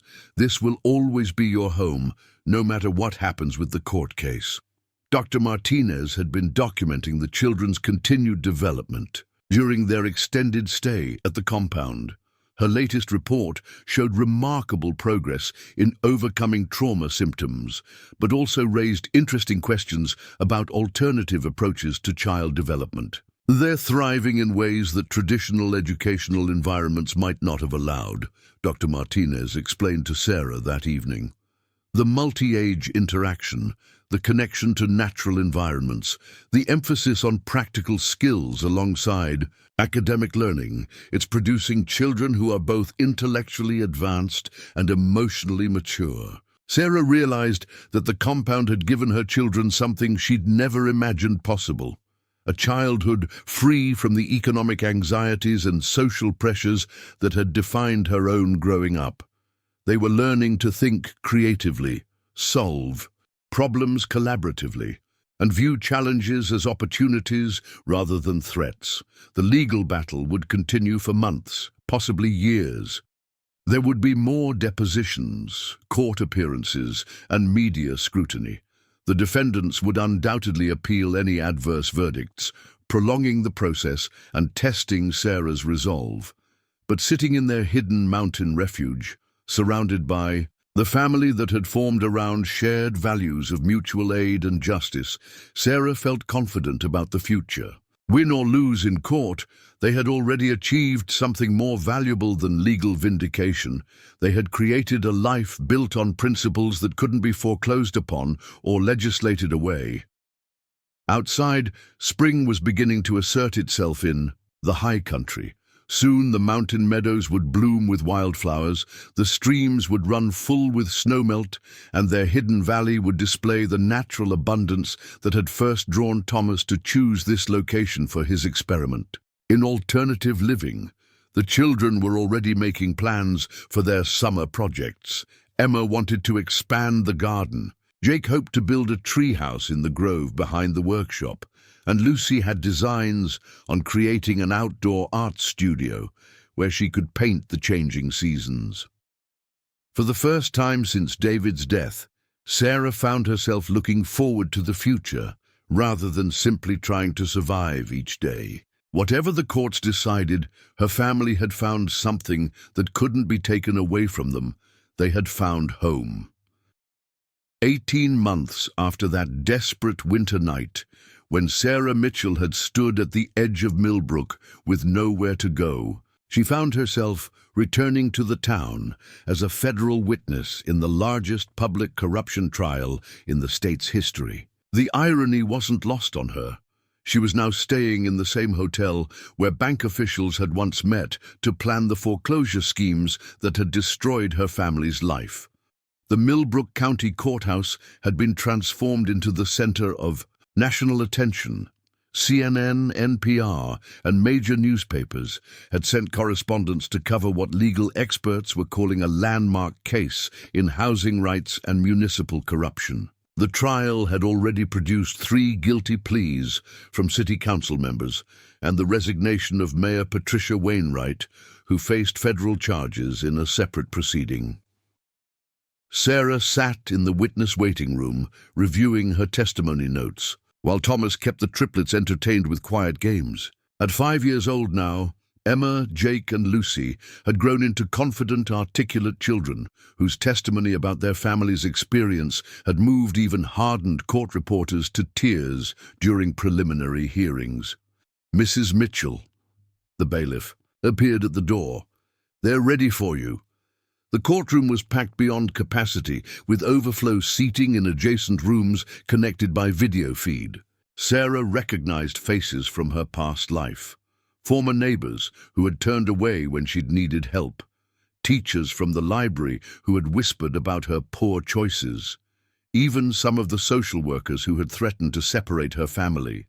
But she also saw new faces that represented hope. Families from across the region who had been similarly victimized by predatory foreclosure practices. Housing advocates who had traveled from other states to witness what they hoped would be a precedent-setting victory. Journalists who had spent months documenting the systematic failures that allowed such corruption to flourish. Margaret Chen stood at the prosecution table, her silver hair catching the courtroom lights as she organized documents that represented 2 years of meticulous investigation. Beside her, federal prosecutor Janet Rodriguez reviewed the criminal charges that could send bank president Robert Thornton to federal prison for up to 20 years. "The prosecution calls Sarah Mitchell," Margaret announced. Sarah walked to the witness stand with steady steps, her hand firm on the Bible as she swore to tell the truth. Looking out at the packed courtroom, she saw Thomas's encouraging nod, the triplets' faces bright with pride in their mother, and dozens of other families, whose stories intersected with her own. "Mrs. Mitchell," Margaret began, "please tell the court about the events that led to your family's homelessness in December of 2023. For the next 4 hours, Sarah recounted her family's experience with the precision of someone who had lived through hell and emerged with perfect clarity about what had happened and why. She described David's death, the mounting medical bills, her desperate attempts to find work and childcare, and the systematic denial of assistance by institutions that claimed to exist for exactly her situation. But this time, her testimony was supported by documentary evidence that revealed the conspiracy behind her family's suffering. Bank emails discussing the deliberate withholding of insurance information, city council recordings revealing plans to encourage demographic transitions through housing policy, financial records showing the direct connection between foreclosed properties and developer profits. "Mrs. Mitchell," Margaret asked, "when you stood outside Millbrook in that blizzard with your 3 children, what were you thinking?" Sarah paused, remembering that moment of complete desperation when every door had been closed to her family.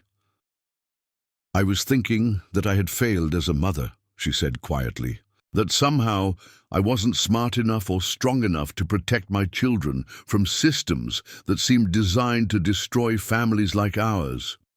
And what do you think now?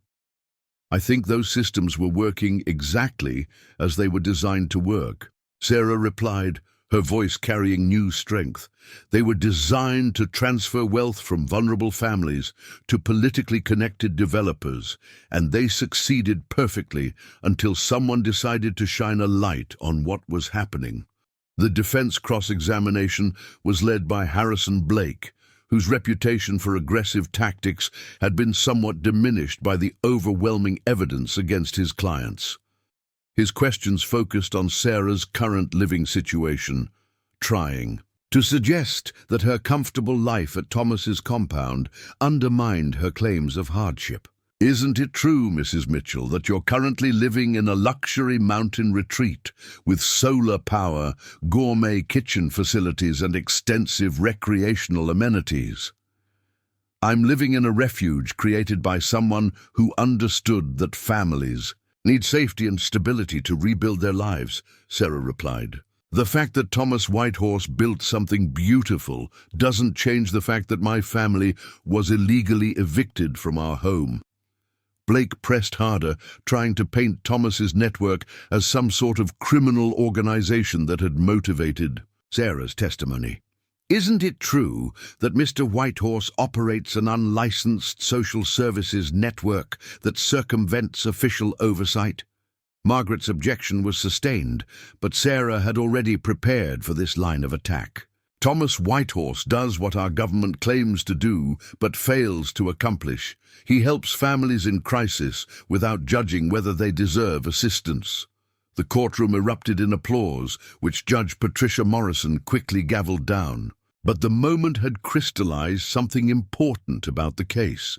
Sarah Mitchell was no longer a victim pleading for sympathy. She had become an advocate challenging fundamental assumptions about how society should treat its most vulnerable. Members, when Sarah's testimony concluded, the prosecution called Thomas Whitehorse to the stand. His appearance created a visible stir in the courtroom.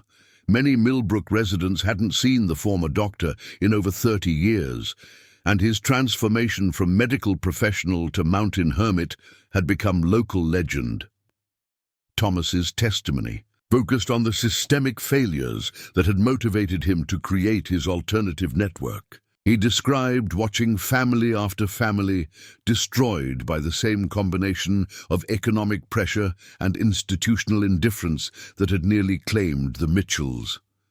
"Your Honor," Thomas said, addressing Judge Morrison directly, "I became a doctor because I believed in healing.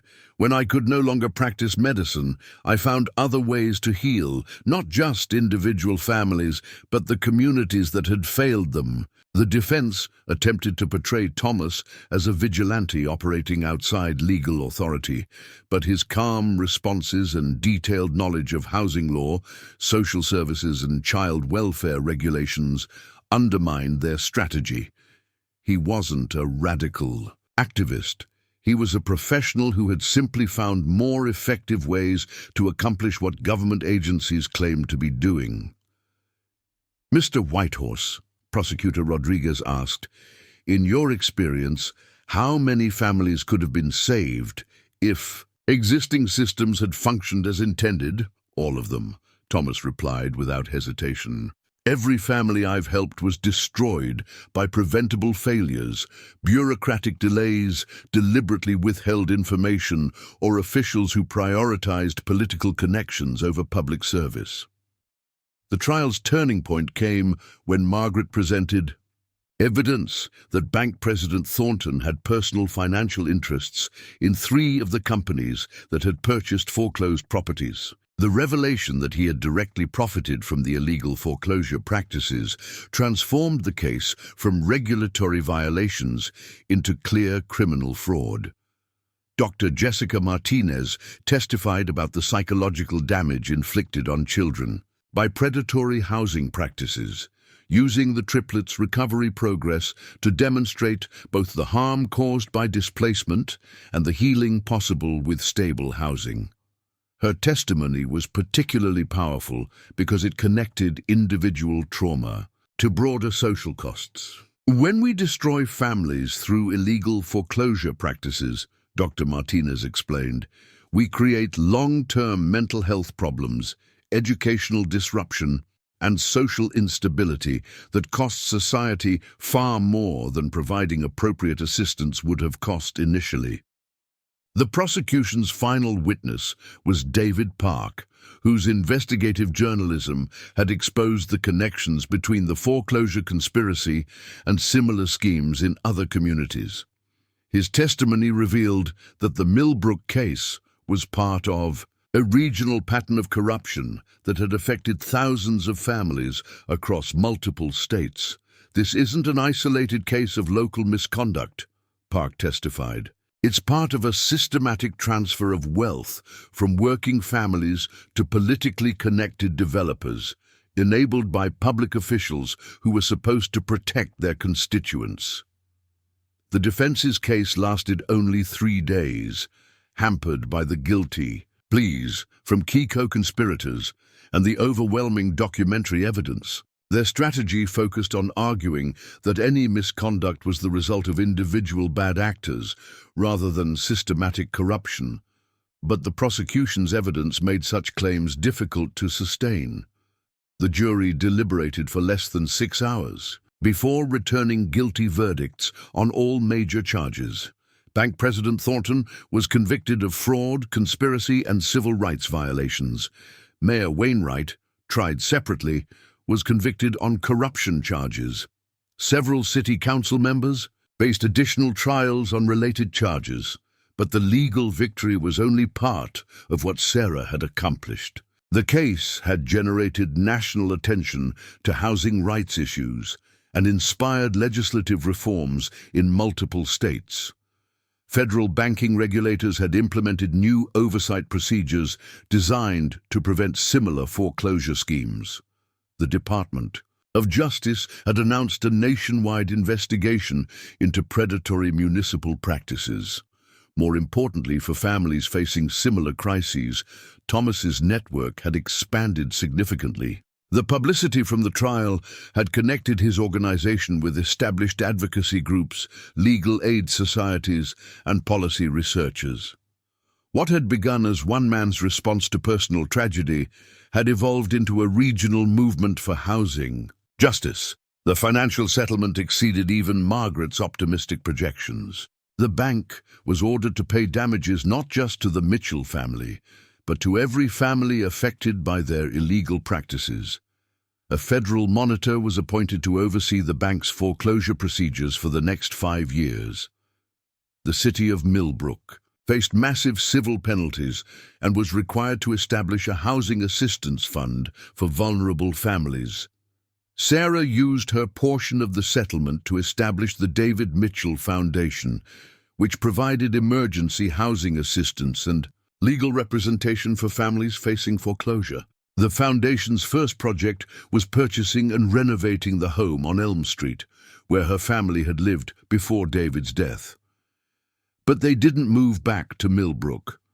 The compound in the mountains had become their true home, and the children had no desire to leave the place where they'd learned to feel safe and valued. Emma was now helping younger children who occasionally stayed at the compound with their families. Jake had become Thomas's apprentice in the workshop, learning carpentry, skills that connected him to his father's memory. Lucy had discovered a talent for botanical illustration and was documenting the plant life in their mountain valley. "Do you ever regret fighting instead of just disappearing?" Thomas asked Sarah one evening as they watched the children play in the meadow behind the compound.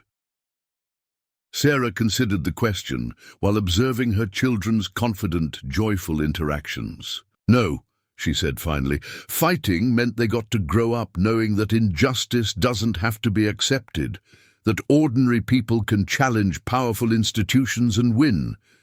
The compound had evolved as well.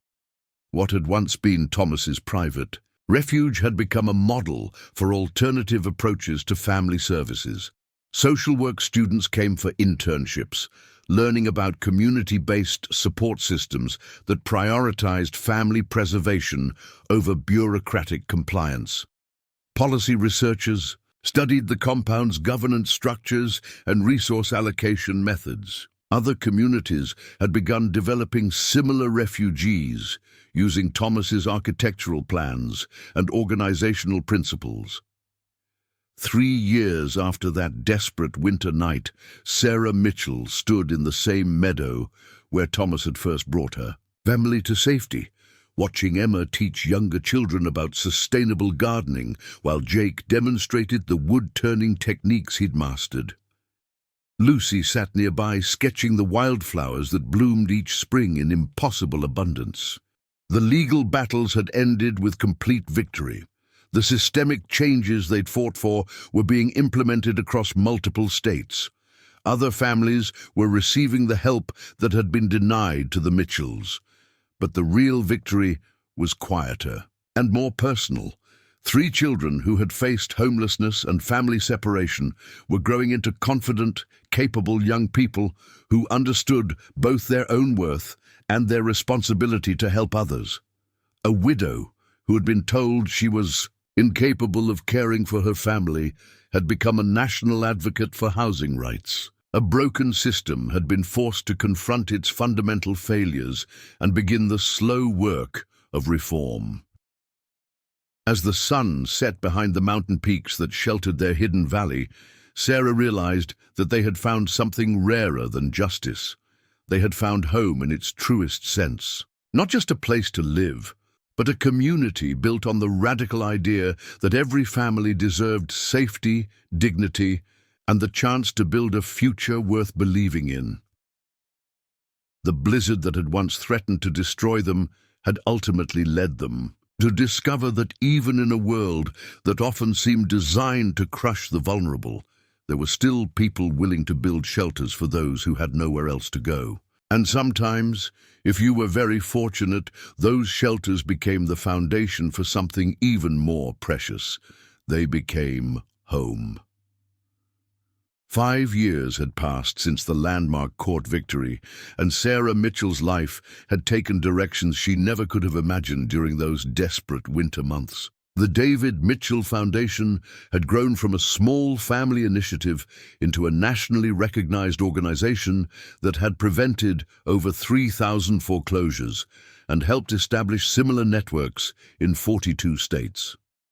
Sarah's office occupied the top floor of a converted warehouse in Denver, its floor-to-ceiling windows offering views of the Rocky Mountains that reminded her daily of the sanctuary that had saved her family. The walls displayed framed photographs of families who had been helped by the foundation, children who had avoided foster care separation, and communities that had implemented Thomas's model of mutual aid networks. But the most meaningful image wasn't framed. It was a drawing Lucy had made at age 7, showing their mountain compound surrounded by other families' homes, all connected by paths that led to a central gathering place. The drawing had become the foundation's unofficial logo, representing the vision of interconnected communities supporting each other through crisis and growth. "Mrs. Mitchell, the Senate subcommittee is ready for your testimony," her assistant announced from the doorway. Sarah gathered her prepared remarks, the same manila folder style she'd used during the original trial, though now it contained policy recommendations that could affect millions of families rather than just her own. The Senate Banking Committee had invited her to testify about proposed federal legislation that would standardize foreclosure procedures and establish emergency housing assistance programs nationwide. The hearing room in Washington, D.C. was smaller than the courtroom where she'd first told her story, but the stakes were arguably higher. The legislation under consideration would codify many of the reforms that had emerged from the Millbrook case, but it faced opposition from banking lobbyists who argued that increased oversight would stifle economic growth.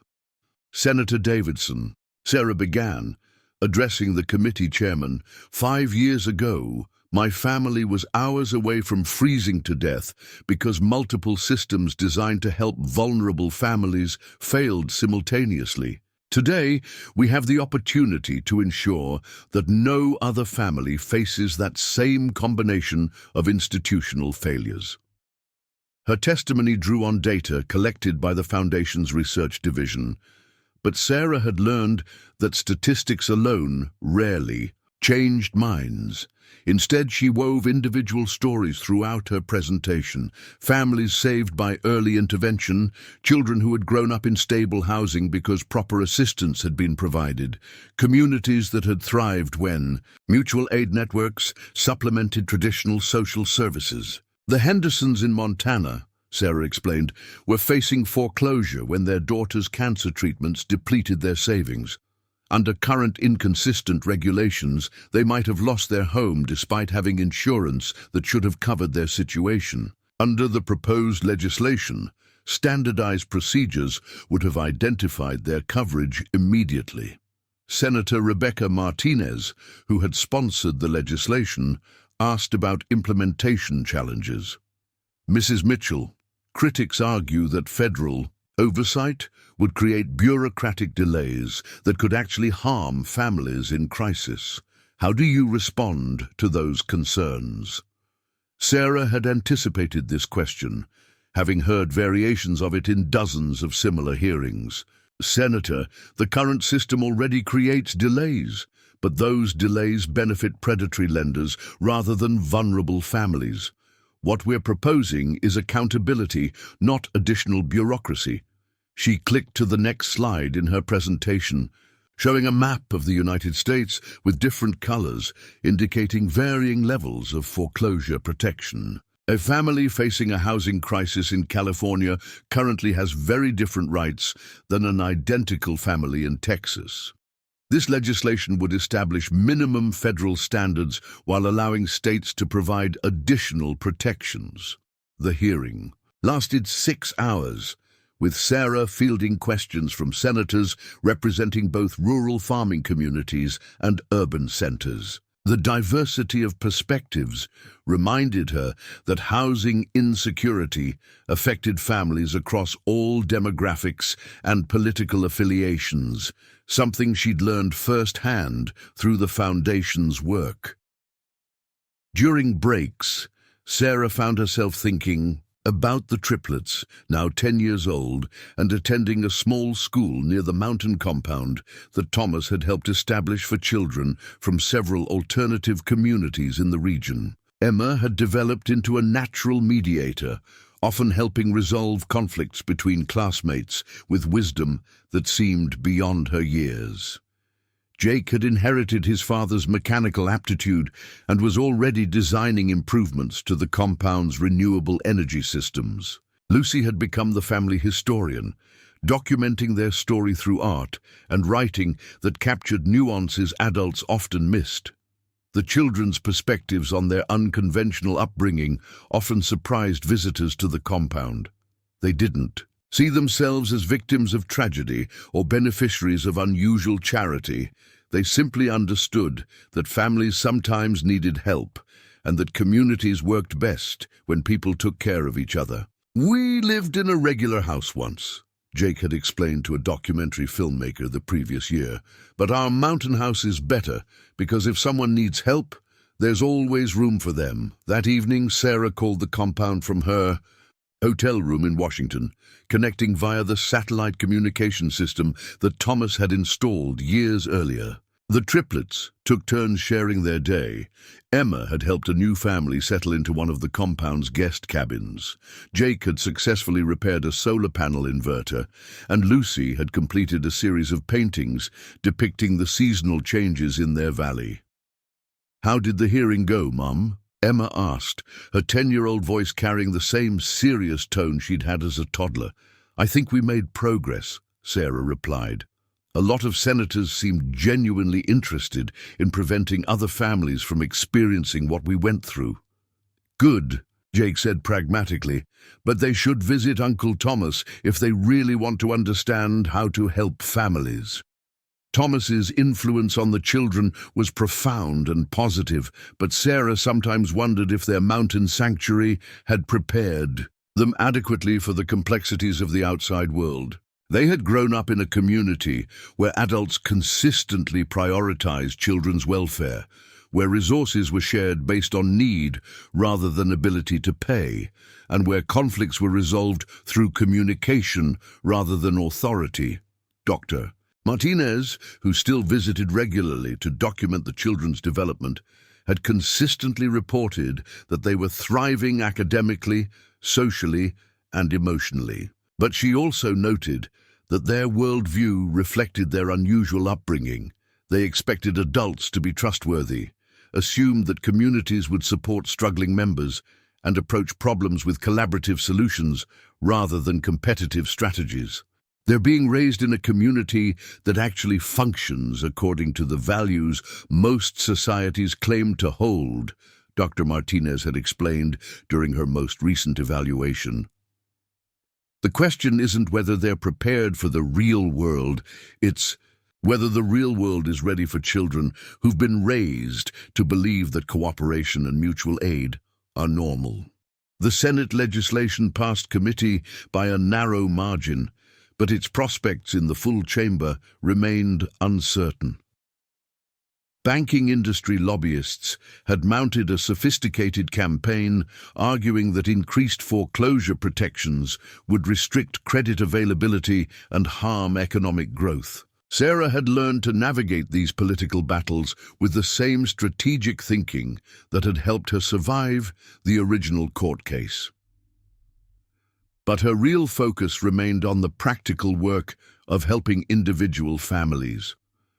The foundation now operated regional offices in 12 states, each staffed by people who had been helped by Thomas's network and had chosen to dedicate themselves to assisting others. The model was intentionally decentralized.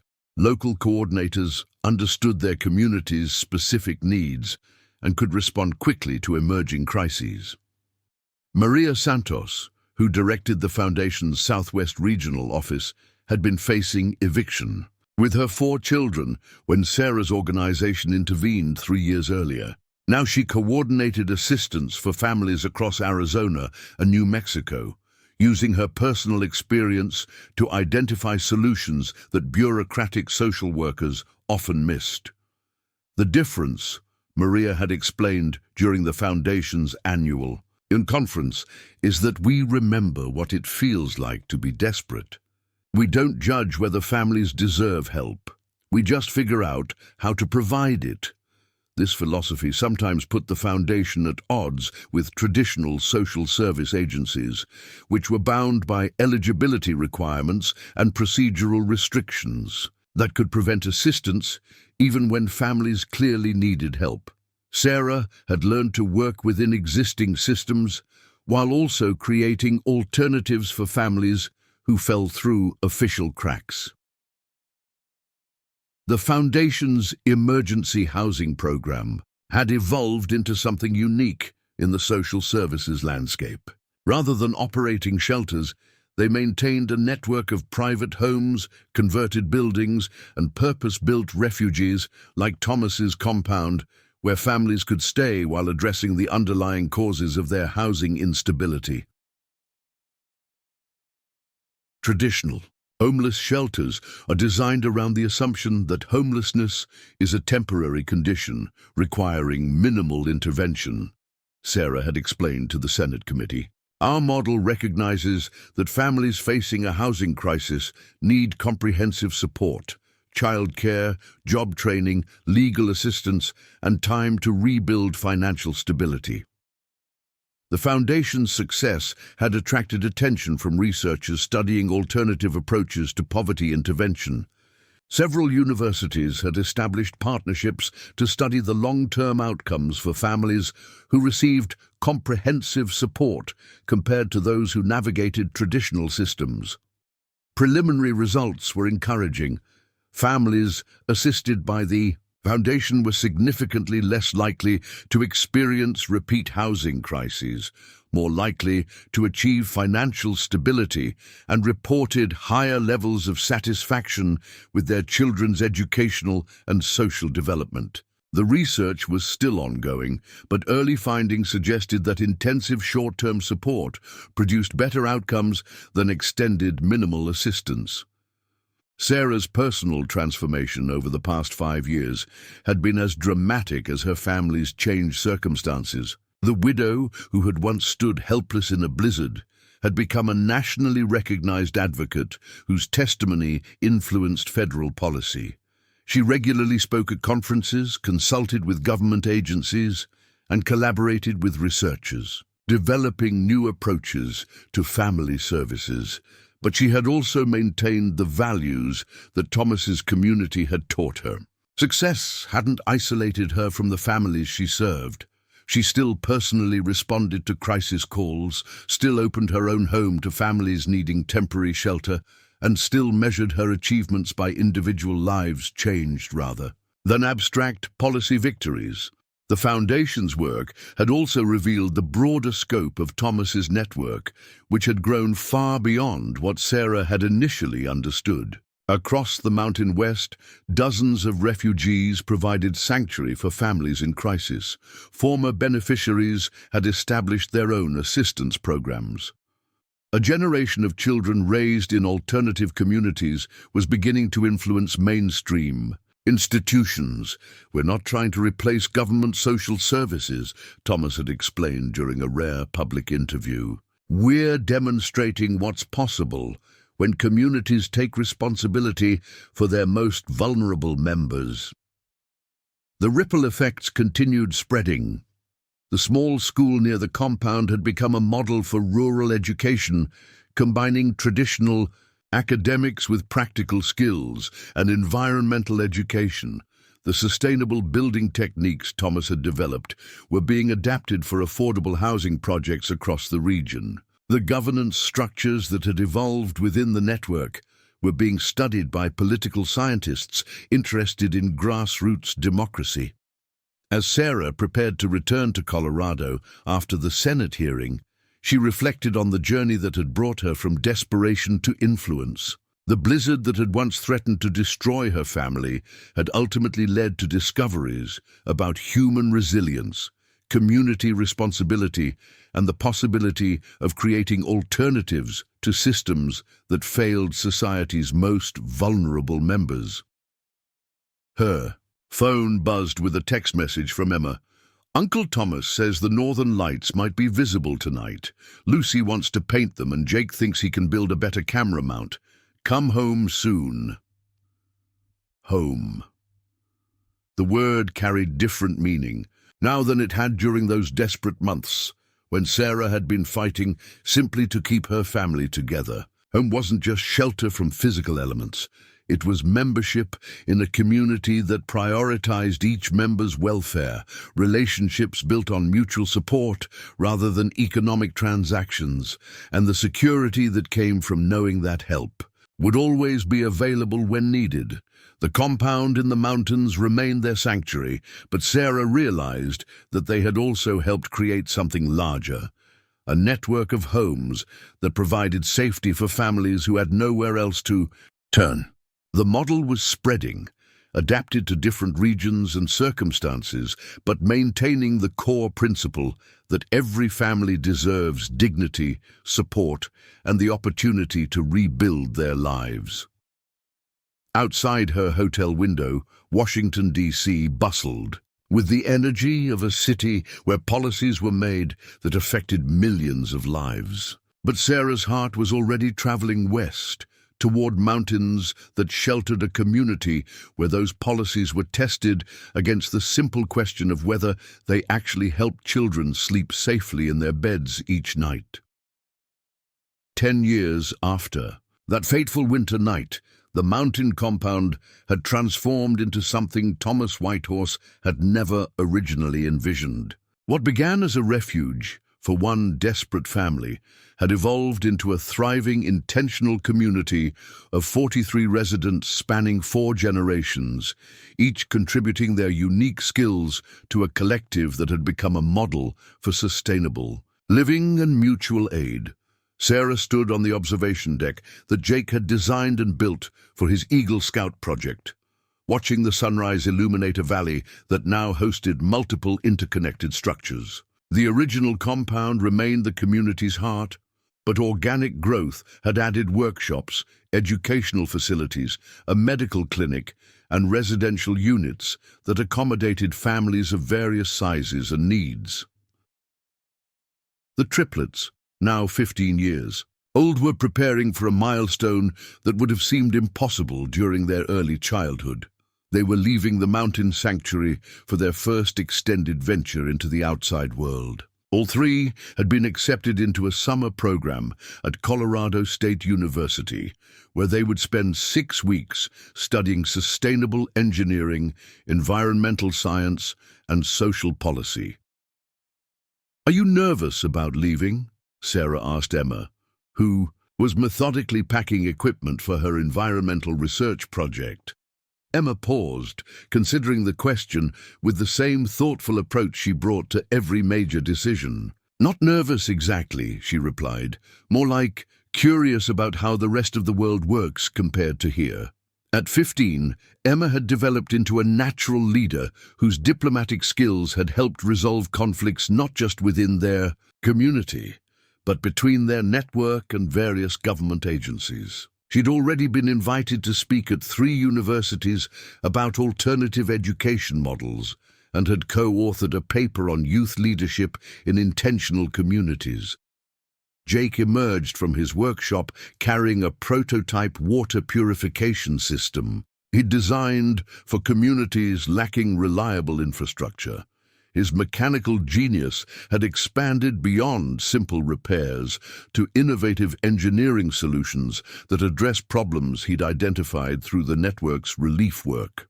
"The university professors want to see this in action," Jake said, carefully securing his invention in a custom-built travel case. "They think it could help communities dealing with contaminated water supplies." Lucy appeared from the art studio. She'd established in a converted storage building, her portfolio bulging with 10 years' worth of documentation showing the community's growth and the natural cycles of their mountain environment. Her artistic work had evolved from simple childhood drawings to sophisticated visual narratives that captured the social and environmental dynamics of alternative communities. "I'm mostly excited about the art program," Lucy admitted. "I want to learn techniques for preserving oral histories and community stories that I can bring back and teach others." Thomas, now 72, moved with slightly less agility than during the early years, but his mind remained sharp and his commitment to the community's welfare as strong as ever. He'd gradually transitioned leadership responsibilities to younger members, including Sarah, while maintaining his role as the community's elder and primary connection to their founding principles. 10 years ago, I thought I was building a refuge," Thomas reflected, as the community gathered for the morning meeting that had become their daily ritual. "I never imagined we'd create a laboratory for reimagining how human communities could function." The morning meetings had evolved into complex discussions involving residents, extended network members participating via video conference, and visiting researchers studying various aspects of their social experiment. Today's agenda included updates from affiliated communities in 7 states, planning for the annual network gathering that would bring together representatives from 43 allied communities, and strategic discussions about recent legislative developments affecting alternative communities. Dr. Martinez, who had relocated permanently to the compound 5 years earlier to establish the community's research and education center, presented data from their longitudinal study of children raised in intentional communities. The results continued to exceed expectations across every measured category: academic achievement, social development, emotional resilience, and environmental awareness. "We're seeing something unprecedented," Dr. Martinez explained to the assembled community. "Children raised in cooperative environments demonstrate superior problem-solving abilities, stronger collaborative skills, and more sophisticated understanding of resource management compared to their peers in traditional settings." The study had attracted international attention, with delegations from Scandinavian countries, indigenous communities from multiple continents, and urban planners from major cities visiting to observe their model.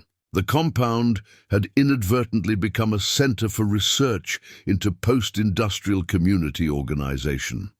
But Sarah's focus remained on the practical impact they were having on individual families. The David Mitchell Foundation had expanded beyond housing assistance to comprehensive family support services that addressed the interconnected challenges of poverty, social isolation, and institutional failure.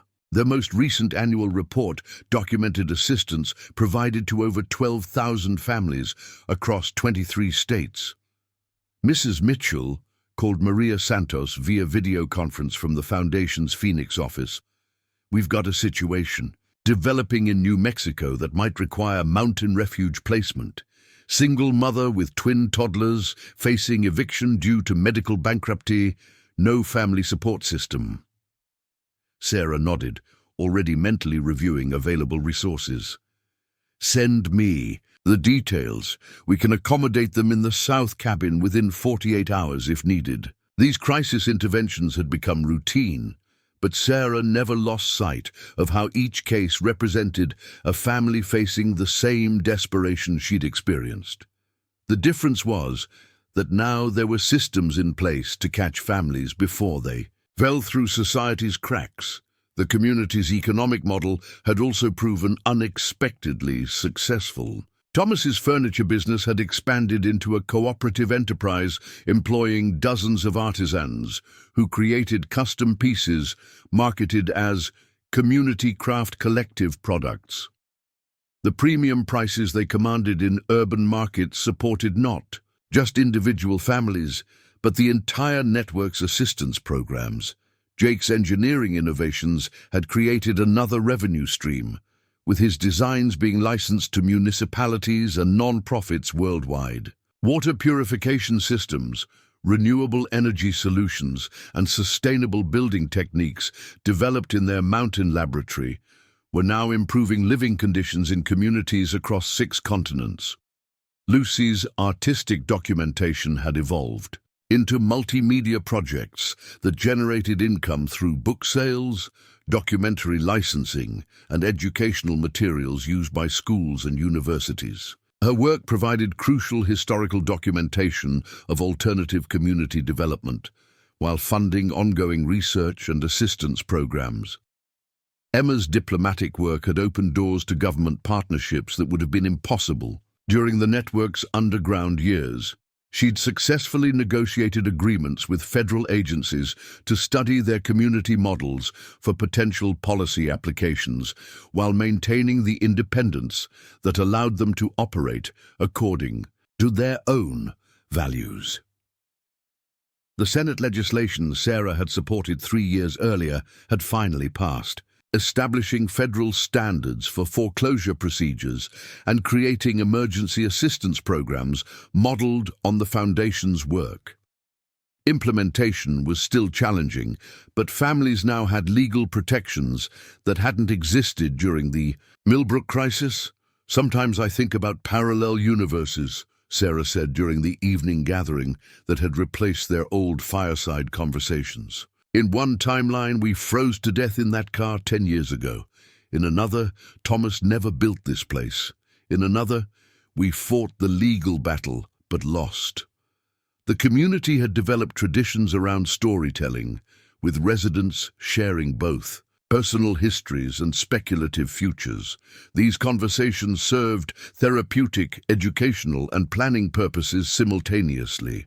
But in this timeline, Thomas added, one family's crisis became the catalyst for helping thousands of other families. Individual tragedy became collective transformation. The approaching departure of the triplets had prompted community-wide reflection on growth, change, and continuity. For the first time since their arrival, core community members would be absent for an extended period. The children who had learned to walk in these mountains, who had been educated by the entire community, who embodied the values they'd all worked to establish, would test those values in the outside world. "What if we discover that the regular world is better than we thought?" Lucy asked during one of their family planning sessions. "What if we've been living in isolation from opportunities we should have been pursuing?" It was Emma who provided the perspective that had emerged from their unusual upbringing. "We're not going out there to discover whether their world is better than ours," she said. "We're going to learn what's useful from their approaches so we can bring those insights back and make our world even better." Jake nodded in agreement. "Plus, maybe we can share some of our ideas with people who haven't had the chance to see alternatives to the regular way of doing things." As summer approached, the community prepared for changes that went beyond the triplets' temporary absence. 3 new families had requested long-term placement, requiring expansion of housing and educational facilities. A documentary crew was planning a year-long residency to create a comprehensive film about intentional community development. 2 universities had proposed establishing satellite research programs at the compound. Sarah found herself in the unexpected position of managing growth rather than crisis. The skills she'd developed fighting for her family's survival had evolved into expertise in organizational leadership, resource allocation, and strategic planning. The widow who had once felt powerless to protect her children had become someone capable of creating systems that protected hundreds of children. But the most meaningful transformation was personal. Sarah had learned to trust not just individual relationships, but community structures that distributed responsibility and ensured continuity. She no longer carried the weight of her family's security alone. They were embedded in networks of mutual support that could adapt to changing circumstances. "Do you ever miss the simplicity of those early days?" Thomas asked, as they walked the perimeter trail that connected all the community's scattered buildings. Sarah considered the question while observing the complex choreography of community life, children playing games that spanned multiple age groups, adults collaborating on projects that combined practical necessity with creative expression, elders sharing knowledge with younger community members through informal mentorship relationships. "I miss the clarity of simple survival," she admitted. "When the only question was whether we'd make it through each day, decisions were easier. Now we're trying to figure out how to help other communities develop similar support systems, how to influence policy at state and federal levels, how to prepare our children for leadership roles they never asked for." "But you don't regret the complexity?" "No," Sarah said without hesitation, "because the complexity means we're not just surviving anymore. We're creating possibilities for families who haven't even been born yet." The evening before the triplets' departure, the community organized a celebration that reflected their unique culture. There were speeches recognizing the children's contributions to community life, presentations of gifts that represented relationships with every community member, and storytelling that connected their personal journey to the larger narrative of social transformation. But the most moving moment came when Emma, Jake, and Lucy presented their own gifts to the community, a collaborative project they'd worked on in secret for months. Emma had written a comprehensive guide to youth leadership in intentional communities. Jake had designed and built playground equipment specifically adapted for the community's mixed-age educational approach. Lucy had created a series of murals depicting the community's history, from Thomas's original vision through its current incarnation. "This place saved our lives," Emma said, speaking for all three siblings. "But more than that, it taught us that we could help save other people's lives too. We're not leaving. We're expanding our definition of home to include the rest of the world." As Sarah watched her children prepare for their first extended journey beyond the mountains that had sheltered them, she realized that they represented something unprecedented, a generation raised to believe that community welfare took precedence over individual advantage, that problems were opportunities for collaborative solutions, that society's most vulnerable members deserved comprehensive support rather than temporary charity.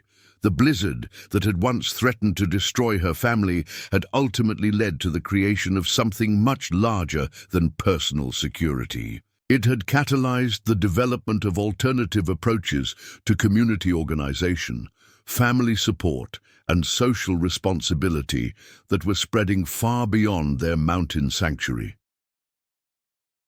Standing on the observation deck as dawn broke over their valley for the 10,000th time since that desperate winter night, Sarah understood that their story had never really been about one family's survival. It had been about discovering that ordinary people possessed extraordinary capacity for creating the changes they needed to see in the world. The triplets would carry those discoveries into universities, careers, and communities that still operated.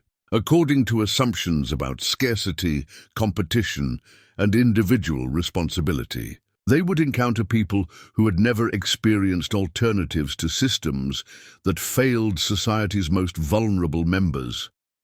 But they would also carry the knowledge that alternatives were possible, that communities could organize around cooperation rather than competition, and that individual crises could become catalysts for collective transformation. As the sun climbed higher, illuminating the network of paths that connected their community's scattered buildings, Sarah saw not just the physical infrastructure they'd built, but the social architecture that had made their survival and growth possible. Children played in gardens that provided food security. Adults collaborated on projects that generated both income and social value. Elders shared wisdom that connected present innovations to traditional knowledge.